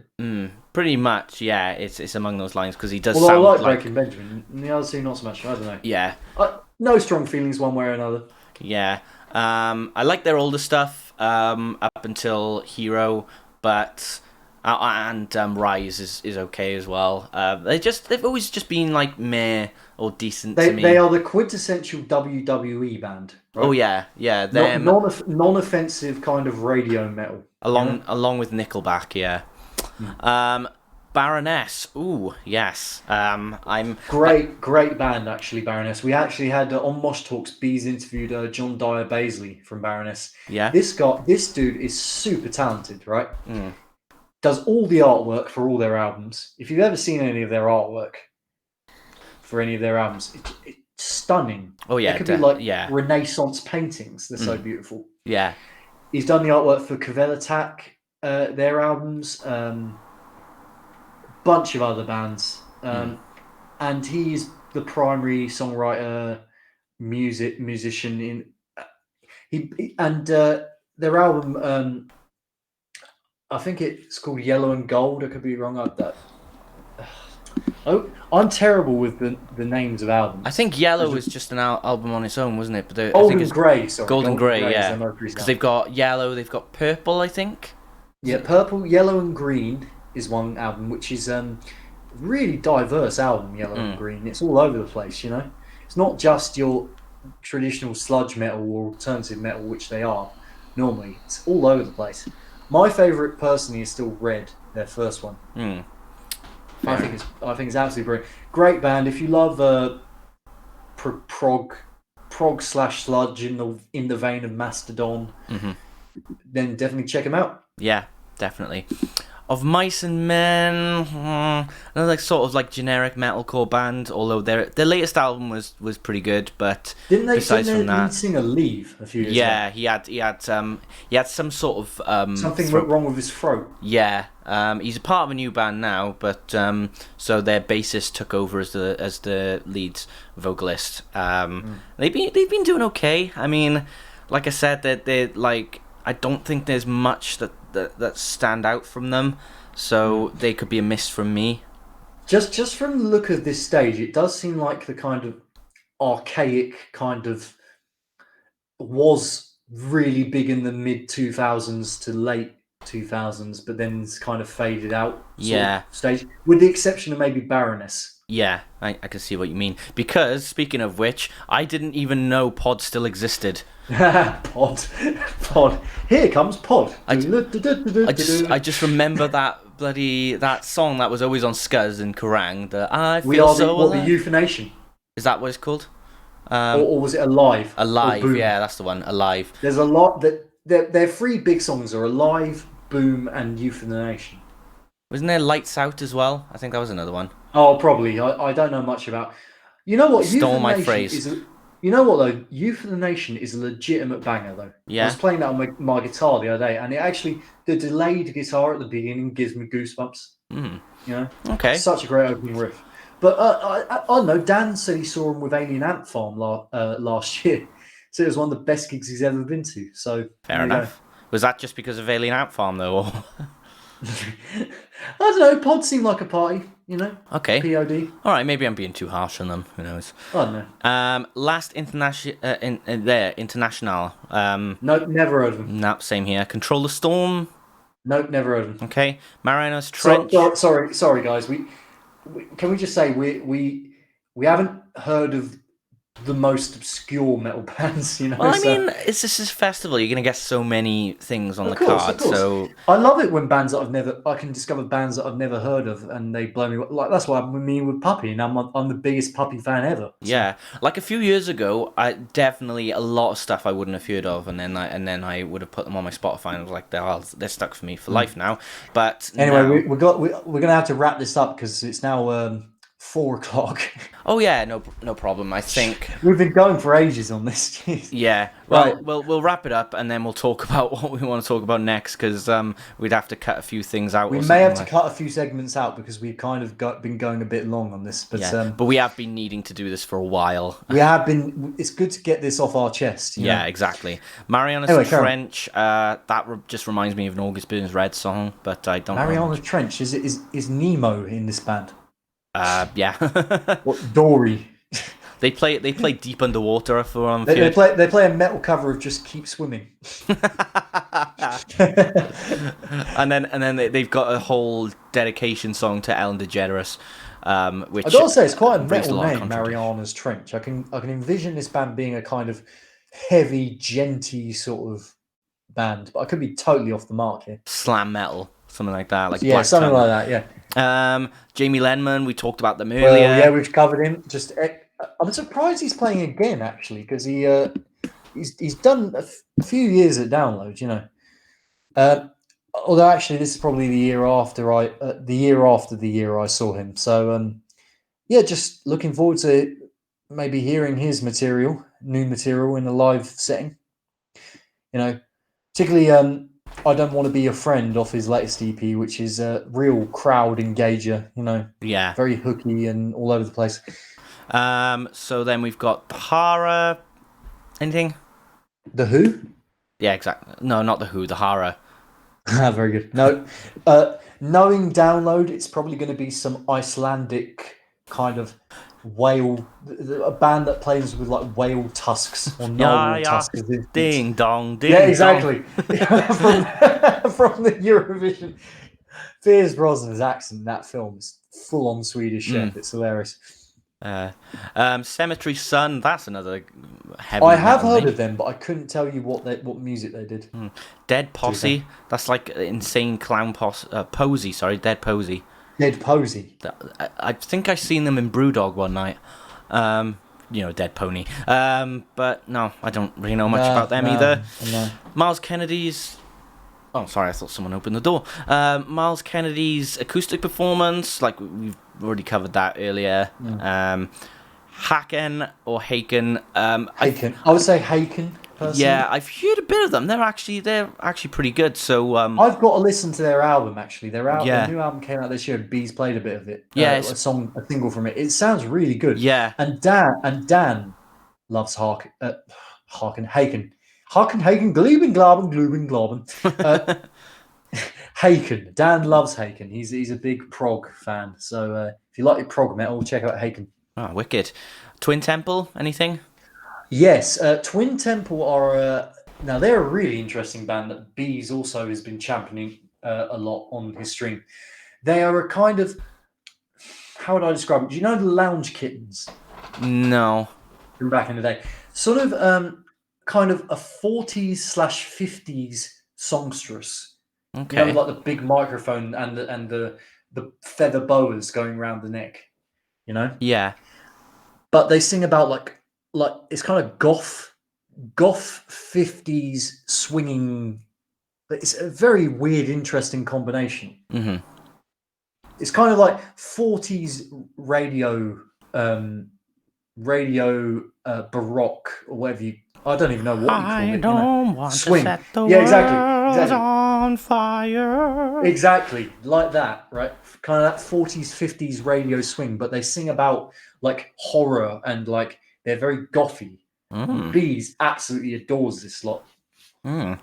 Spirit Box, they're quite a recent one I've listened to. Yes, they are. Holy Roller especially, and I am just Holy Roller is an amazing song. Have you heard a live vocal performance of it? Actually? Yes. Oh, it's so good. She She did it in one take. Yeah. Right? Switching from screams to cleans. And the facial expressions just stays the same, and you're just like, what?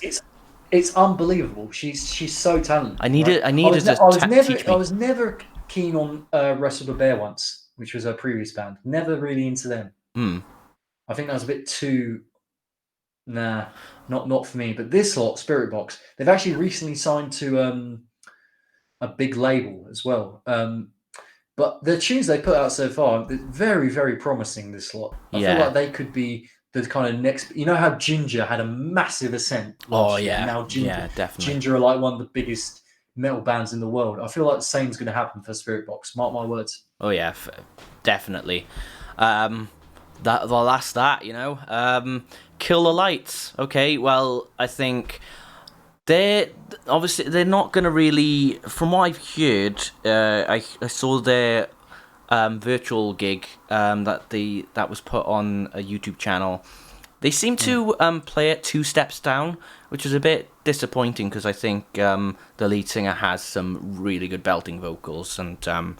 Now this is Moose's band, isn't it? Moose's band, from Bullet for My Valentine. Moose's new band from Bullet for My Valentine, who you showed me a clip of. Yeah, from that tune you showed me, I haven't really listened to any more of their stuff since you showed me that tune. But yeah, you know, if you like Bullet, you'll probably like this lot. Yeah, or is it no? It's one. It has actually 1 step down. I digress because it's they turn the drop C songs into drop B.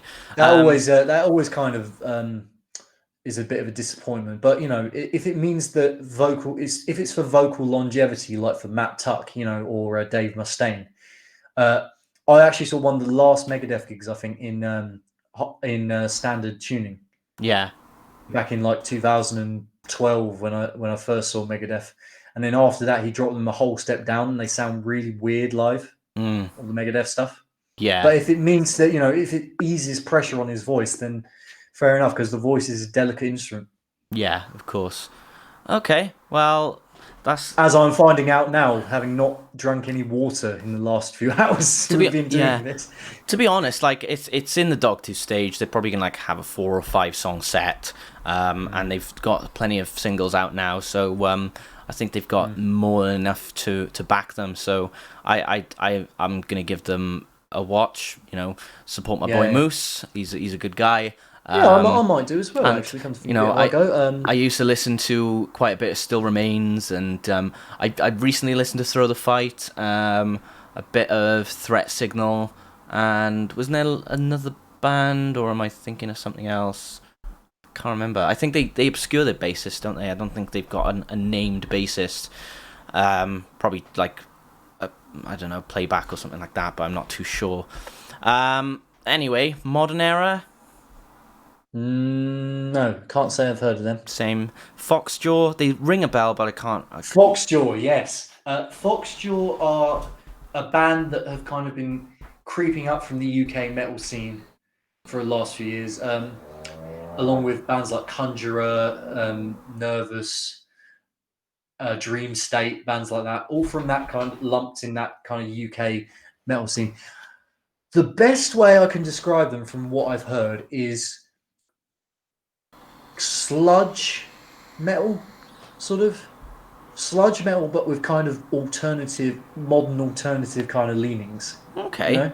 I'm a fan. They might be your bag. You know, they're kind of quite abrasive at parts. You know. Yeah. Okay. I'll give them. I'll check them out. Anchor Lane. I've heard of them. I'm pretty sure I did dig them, but I've heard. Yeah, I know Anchor Lane. They're very much in the kind of Foo Fighters-y vein of alternative rock, you know. Right. Okay. Yeah, you know, from what I've heard, decent stuff, you know. Wicked. Okay, and finally, to wrap this up. Finally. Right. Temple on Mars. No, never heard of them. No, right. And that's it. Wrapped it up. That wraps it up. Right. Okay, well, just overall thoughts then on the lineup. Would you say it's a good lineup or a... I think, from what I've seen, there's definitely standout days. I feel like there's a lot of stuff I do want to check out, like Creeper and you know, I want to see Holding Absence again, and definitely Funeral for a Friend. Let me just round out what I definitely want to see. So, no Kiss, no Day to Remember. Yeah, I love to see Frank Carter, especially on the main stage.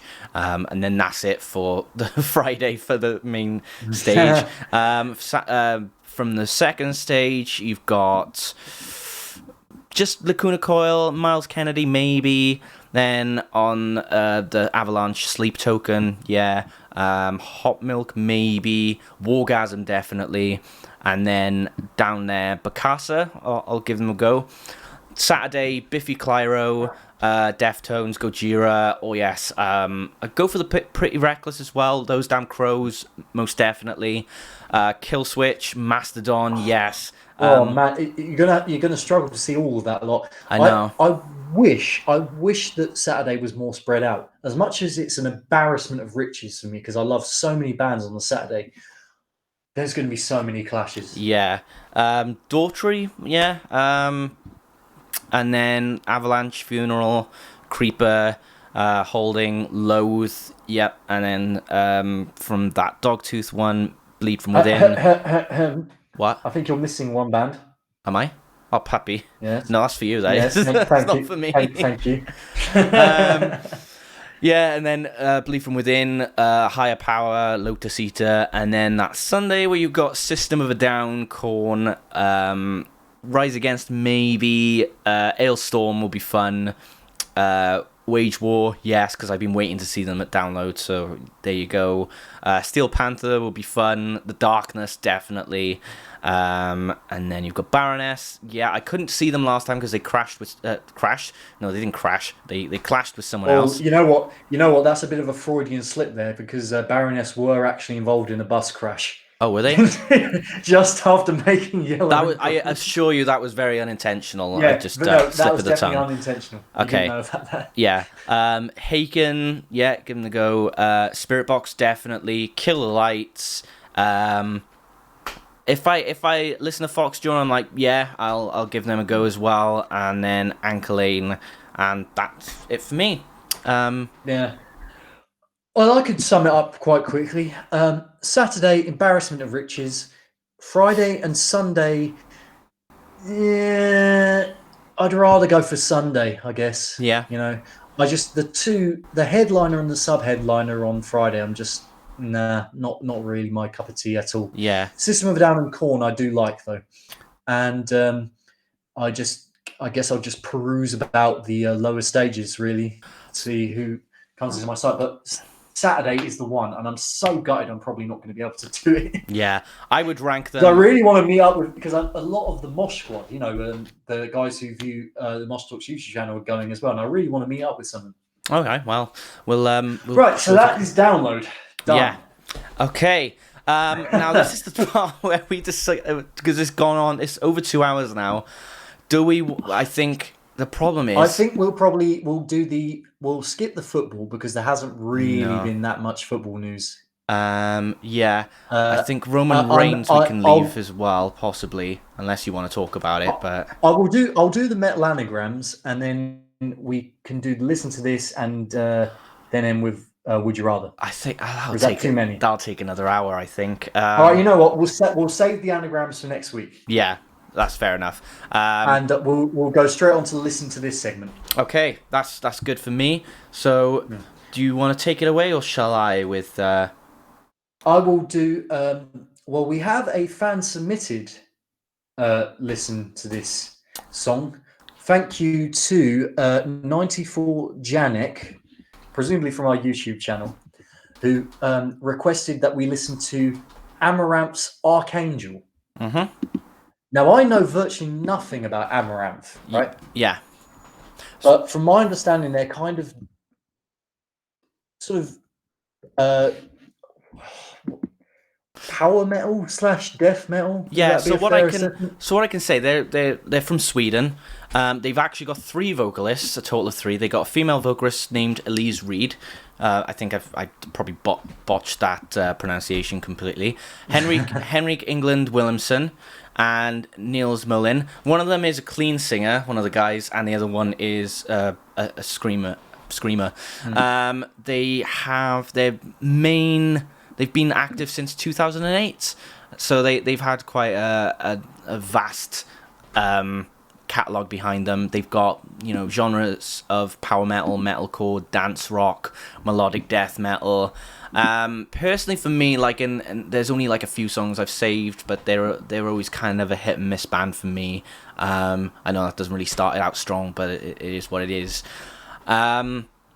So yeah, that's essentially what I can really make of them. But I think they're quite, I wouldn't say they're polarizing, but they're definitely, you know, some people love them, some people not so much. Alrighty. So this song Archangel is from this year. Yeah. I don't know how recently this. It just got dropped very recently. I think it was last week or something like that. Or was it? Okay. Well, I'm happy to give this a whirl. Okay. 3.5 minutes long. So yeah, we must stress that we're both listening to this and can't hear each other's computers. So I'm going to have to do a cue to press play on this thing. Okay. Right. So KB, on go, press play. Right? Okay. Yep. 3, 2, 1, go. Success. Oh, interesting kind of electronic sort of. Oh, it's very video game. Reminds me of the beginning of Howling at the Moon by the Ramones. I am getting some Nightwish vibes from this as well.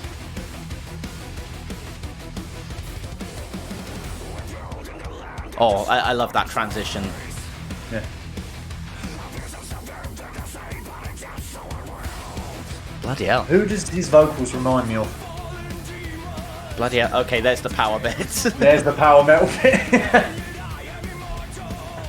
It does mix in quite well, though. I'm okay. I think from you can't help but doing this whilst listening to power metal. Yeah. This is definitely a step up from what I've listened to before, though. It's catchy as well. Yeah, normally this would not be my bag at all. Yeah. But I don't know. It's all right.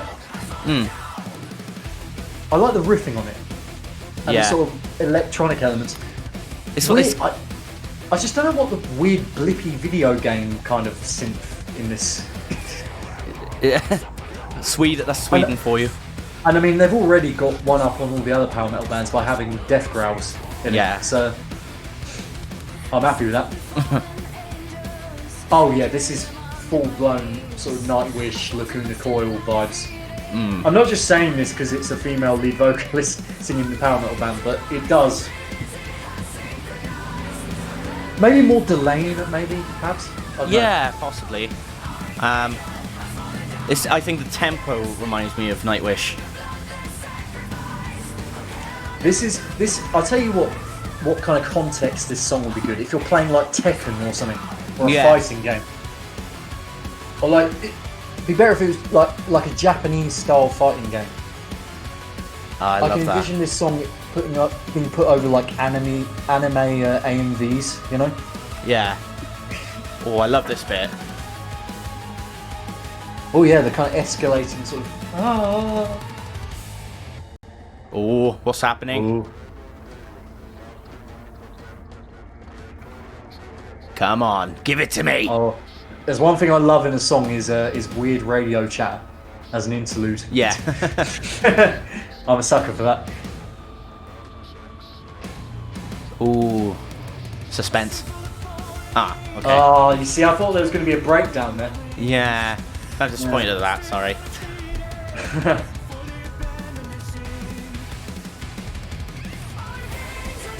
I love this chorus though, it's so bouncy. Yeah, it's kind of very empowering and sort of, fist pumping. Hyper. No. God damn you, Kieran. Dab and dab and dab and dab and dab. Right, well there you go then. So that was Archangel by Amaranthe. What are your initial thoughts to that? I think, like, normally from what I've listened to them, it's just giving me a bit of a reminder from when I listened to them before, and they do have that kind of pop-esque thing about them. Sometimes it can work, sometimes it can't. A good thing about this song is everything flowed into each segment nicely. I thought there was room for breakdown, but I think I kind of missed the mark with that little bit. But for a song that can get me to jump up and down and one of those catchy things, and like we said earlier about the whole pop-esque thing of metal songs, I think it fits nicely, and it's kind of what you see from Sweden, a lot of Swedish bands anyway. So, you know. Oh, they sound so Swedish to me. Oh yeah. Everything from like the sort of death growliness to the sort of melodramatic vocals and everything, and the overall presentation of this is incredibly Swedish to me. I'm not a power metal fan. You know this, right? Yeah. I just think it's a bit too melodramatic and a bit too show-offy, guitar-wise. Yeah. But this one actually had a kind of groove to it in the riff, I felt. Yeah. And the death growls are a massive bonus as well, because a lot of like power metal bands just rely on overblown, overbearing kind of clean singing that's far too sugary and saccharine for its own good. You know? Yeah. I mean, that's kind of the sort of thing I got from like early days Epica, and like lately I've enjoyed a lot more of Epica's sound. But in the case of this, where they've got the synths and stuff like that, I think they add to that sort of. If it was swapped with a lead guitar, it would mix in so well. But you know, that my point is that it mixes so well as it is there, and it gives off, like we said, that massive video game vibe. So yeah, huge video game vibe. I can envision playing Tekken 3 and listening to this, and like I know that's how old I am. I talk about Tekken 3, not any of the other Tekkens. That's the one for me. Yeah. Streets of Rage 4. There you go. Is that more up to date for you? That's completely fine for me. Right. Okay. Cool. Because I don't want to upset your video game. I think it's more of like a pantheon of video game based listeners, Yeah. of which there are probably many. I can imagine it being in like a Dead or Alive game or something like that. You have a lot of crazy stages in Dead or Alive. And it's got that like Neo Tokyo sort of vibe to it, Dead or Alive. Yeah, the interesting production. Like I said, the kind of the beginning reminded me of Howling at the Moon by the Ramones. It has that sort of similar blip arcadey type thing going on. Yeah, decent. Okay. Decent. I can't really say yay or nay too much on that. It was just a good, perfectly acceptable song. Sounds good to me. So that was Archangel by Amaranth. What have we got next, Robbie boy? Do you want to do yours for me? Yes. So, Rob, ever heard of a band, or better yet, there was a band when we were talking about Riley Gale a few weeks ago. There were some thrash metal bands coming out of the woodwork that we were talking about, and one of those names was Lost Society. Well, Lost Society, I believe they were a name that I recognised from Download a good few years ago. Mm-hmm. But I never saw them live, and I don't think I really checked out any of their music, so I'm going in blind with this lot. Yeah, but I don't think you'll be disappointed with this. So they've recently released their newest album, which is called No Absolution. Yep. They're from Finland, so kind of carrying that Scandinavian theme that we've already had from Amaranthe. Scandi. But I love the Scandis. But don't expect any synths in this song. Or ya ding dong. Yeah, ding dong, thrash metal. So yeah, it's a lot of their stuff they're kind of like the love child of trying to think of who they're the love child of. Testament for one, and maybe Pantera or something along those lines. Already I'm invested because I love both of those bands. So. Well, that is actually apparently one of their influences, Pantera. They've got Pantera, Anthrax, and Megadeth listed as their influences. So this is a successor to the album Brain Dead, which I think is a terrific album in its own right. There's been a bit of divided opinion on No Absolution. People are saying it's kind of like the black album of their career, but that can mean good for some people or bad. But I personally like it, so there. So screw you. Yeah. So with that said, Lost Society. Yeah. Not stalling. Not stalling at all. The song that I want to give to you today is the track number 5 on their latest album, Pray for Death. Okie dokie. So let me know when you've All right, got it. Was this a single? No, it wasn't. So Okay, so this is an album track, right? Okay, so this is Pray for Death by Lost Society. Let's go. Immediate great drum fill.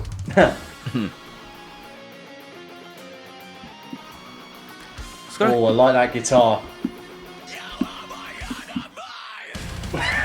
Sorry, vocal just kicked in. I was just like, ooh.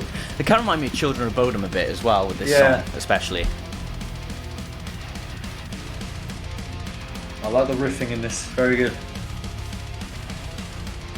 Spotify still got you as listening to Archangel. Weird. Should change in a minute. Oh, who does this remind me of? This is a very familiar sound to me, but I can't put my finger on it. It has those high growls, which almost kind of hardcore in a way, rather than thrash metal. Oh, Maybe Havoc, someone like that kind of reminds me of. Oh, that's In Flames vibe.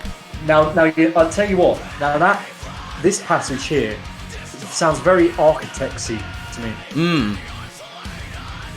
Has that sort of? There's been an influx, all bleed from within. There's like an influx of kind of sing screamers now that are coming out of the woodwork, which they're singing cleanly, but still in a screamy way. It's a very unique way, and it's only a style that's kind of manifested itself in the last few years, I feel. Oh, I do. Oh, I do like this. Yeah, this is good. I thought you might like something thrashy. But I like the kind of call and response sort of, and then type deal. I think they're definitely going with something more melodic in this album.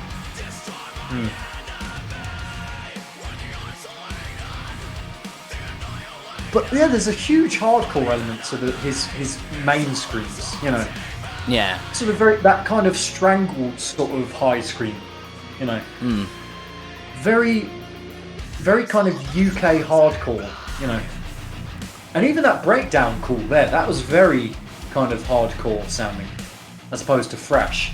But there's definite thrash elements in here, you know. But I'd say it's more groovier than thrash. Definitely, I can tell Pantera is an influence because of the groove in these riffs, you know. Some of it's thrash, some of it's groovy. I think they got a mix. That's Children of Bodom as well. Solo, yeah. Oh, very nice.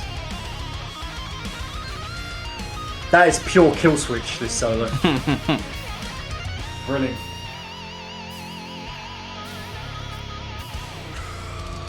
And this is actually the second shortest song on the album. Oh, breakdown.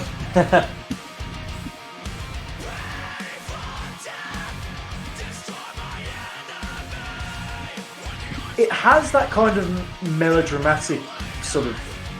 They're taking elements of the more melodramatic side of thrash as well. You know, the whole pray for death thing.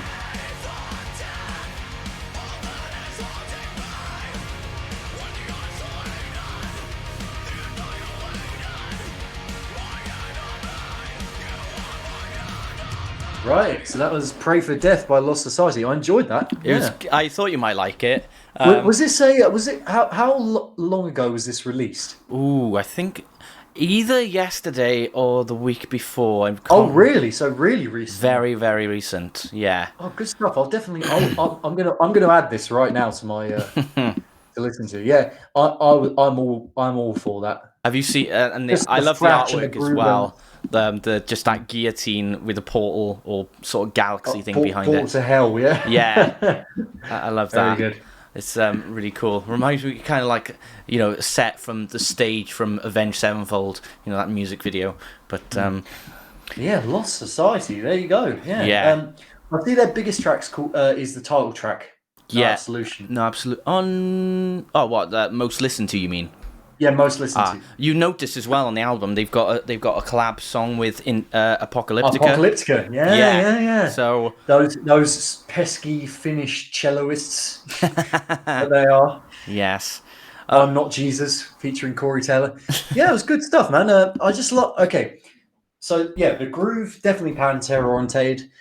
Almost a weird hardcore element in his strangled high screams. You know, not very thrash or groove. You don't really find much of that in thrash or groove metal at all.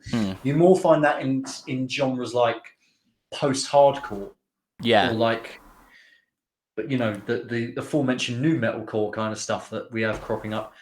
And that sing scream style, very much Sam from Architects, or Bleed from Win.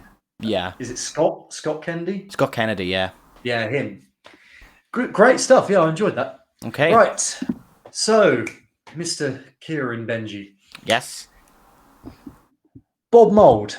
We Yes. mentioned him earlier. Okay. He released his album Blue Hearts yesterday, which is his latest in a long career of albums dating back to 1980. I think his first album was released. Okay.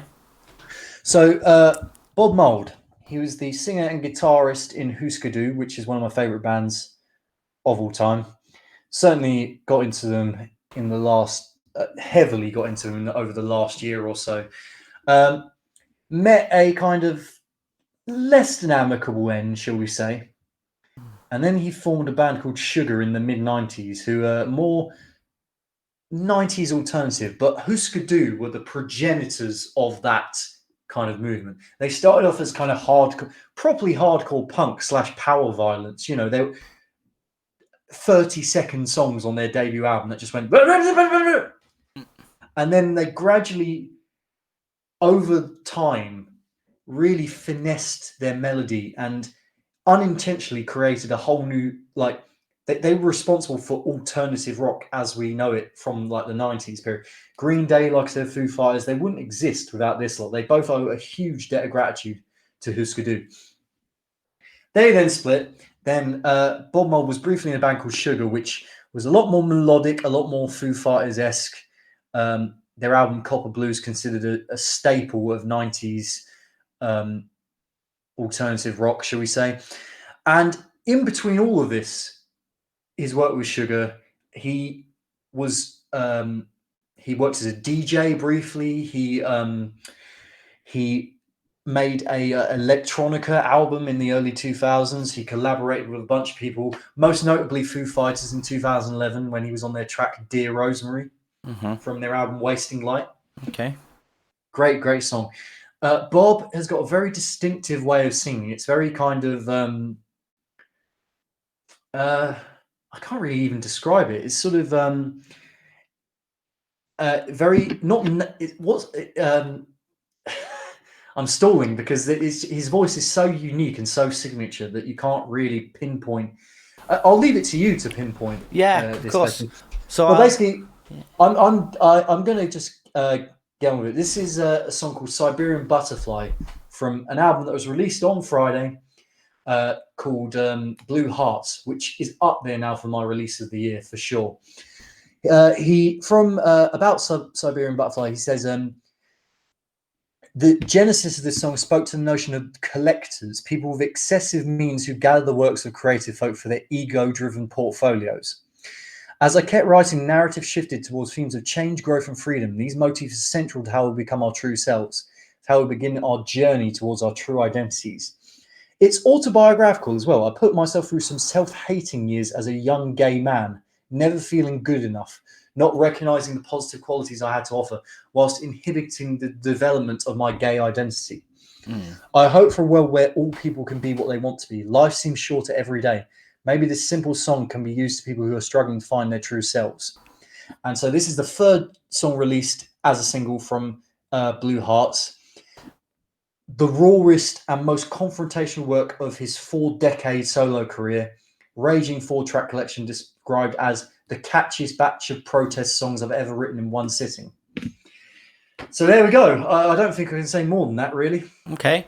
Well, I'll give a listen and provide my reaction to what I hear.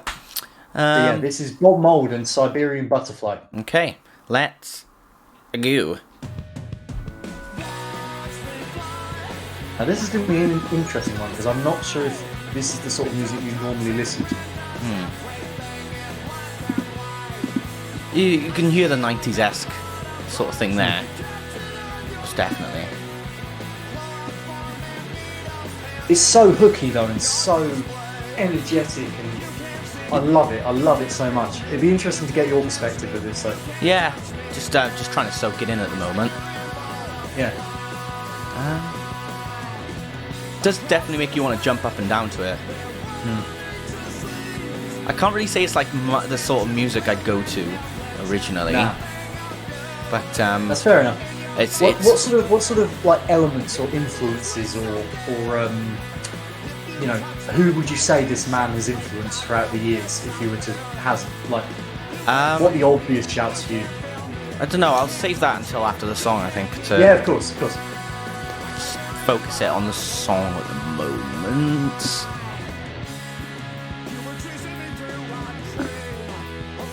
So yeah, from my own perspective, massive fan of this man's body of work. He's just a pioneer, really, as far as I'm concerned. Yeah. And obviously one of the loudest acts I've ever seen live, and it's reflected in the production, I think, of this song as well. Very guitar-y, less emphasis on the vocals. Sort of in answer to your question, White Stripes.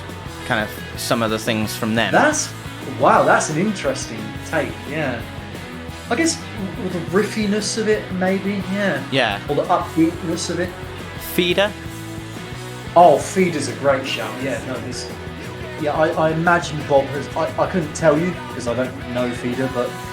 I don't know them personally, but I can definitely say that he's influenced a generation of alternative artists who put pop hooks into their music. You know what I mean? And Feeder and Green Day and Foo Fighters are in that camp. Well, that was Bob Mould and Siberian Butterfly. Yeah, it's just like, it's very straight down the line kind of song. And it's a good example of very pioneer-esque kind of artist, being a great songwriter, influencer, all those good things mixed into one, and proves that he still got it. So absolutely, I absolutely think he's still got it. After a 40-year career, 4 decades of just non-stop pummeling, aggressive music, and in-your-face kind of attitude, the longevity of this man is unbelievable. Yeah, and I really hope I can see him again live someday. Oh, most definitely. Yeah, so I'm happy about that. So that Good was stuff. Bob Mould with Siberian Butterfly from the album Blue Hearts. Get it on DVD and Blu-ray. DVD and Blu-ray. Blue Heart Ray. Yeah. Good one. Yes. So I think. So right. Shall we skip the? Should we just go straight to would you rather then? Because should we just do 2 for this one? Let's do 2 for this one, right? Because we spent so much time on the download questions. It's now 4:30. Yeah. We've been going for God knows how many hours. We've broken a record. That's definitely. We have, yeah. But yeah, this is our regular end of podcast segment where I ask KB a would you rather question. This is from the website signupgenius.com. 100 would you rather questions. I give Kieran. I ask Kieran to give me a number between 1 and 100, and then we discuss the question. So, number between 1 and 100, please. Have we done 5 yet? No, I don't think we have. Would you rather win the lottery or live twice as long? Ooh. I feel like if I lived twice as long, I'd have twice the amount of time to discover how to be a millionaire. And if I That's all way of putting it. If I won the lottery, the problem I see, obviously you win a smack dosh of money, but when it comes to winning the lottery, do you tell people or not? Do you keep it a secret? Because when you win a lottery, from what I've seen, people kind of go, "Oh, can I have some? Can I have some? Can I have some?" I'm like, no. But if you're like, if you somehow find a way to become a millionaire or whatever. That's in a long shot or whatever. You could I don't know, find, I guess, a way to, actually help people with a regular income rather than just money that is, well, is it dispensable? Is how much do you normally win in the lottery? It depends how many people go in for it, don't it? Depends if it's like a rollover week or not, or if it's like, I don't know. To be honest, though, that's the added note for that, though. If I was to win a lottery, one of the first things I would do is invest in that money that I've just won, because you want to turn, if you win $1 million, you want to turn that into 2 million, etc. So it you wouldn't invest in property, or like you wouldn't give any to charity. Well, you can Putting you on the spot here. Sorry. Well, no, you can invest, but then that means you can give more to charity. Then, yeah. So. Well, I would definitely live twice as long. No, absolutely win the lottery for me. I'd hate to live twice as long. I'm gonna go with win the lottery. Because if you live twice as long, you may. I know probably with a past example of one of these questions, I might have said. I would experience things not many other people would experience, but at the same time, I'd lose so many of my friends. That's the thing, yeah. That's why I would not want to live forever, because I'd be like depressed about. Especially in a world that's in a situation I'd hate to live for too long if the direction that we seem to be heading in continues to trundle along like a bloody gravy train on wheels. Can't wait for that dystopian Japan. That analogy makes no sense, but I don't care. But yeah, lottery, to answer your question, all day long. Yeah, same sure for I me. invest the money wisely. Same for me. Right, question 2, and it's going to be our last one. Okay. Of the podcast. 7. Number, please. 7. I'm getting lazy with these. Would you rather be without internet for a week or without your phone? Oh, that is not a moral dilemma. That's a social dilemma. What the? A week though. A week. Yeah, but what can I do with my phone if I don't have internet on it except call people and most Play games? Among Us? But you need internet for that. Oh yeah, you do. Yeah. So that's a no-brainer. That's without. I'd rather spend a week without my phone because I hardly message people back anyway as it is. So be without internet for I mean, it's only a week. Like, you know what? I'm gonna overrule this question. I'm gonna change it to a year. Still, I would be without my phone for a year because if you can't call people, you can FaceTime them on Facebook or whatever. There's so many loopholes to this. Wouldn't it be? But what if you end up in a life or death situation? Say you're in the woods and you're confronted by a bear. Isn't there an app though where you can? No, but that would require using your phone, wouldn't it? And you can't have your phone. I would an iPad's bigger, so I can block the bear's paw with my iPad. iPad, knock it over the head with an iPad. This is how ugly you look. Take a selfie. Oh dear. Yeah. Put the bear's face into one of those face apps that swaps it with your own face. But that's very dependent on if I end up in the woods with a bear. I'm like the biggest basement dweller you'll ever know without a neck beard. So fair dues. Yeah, like.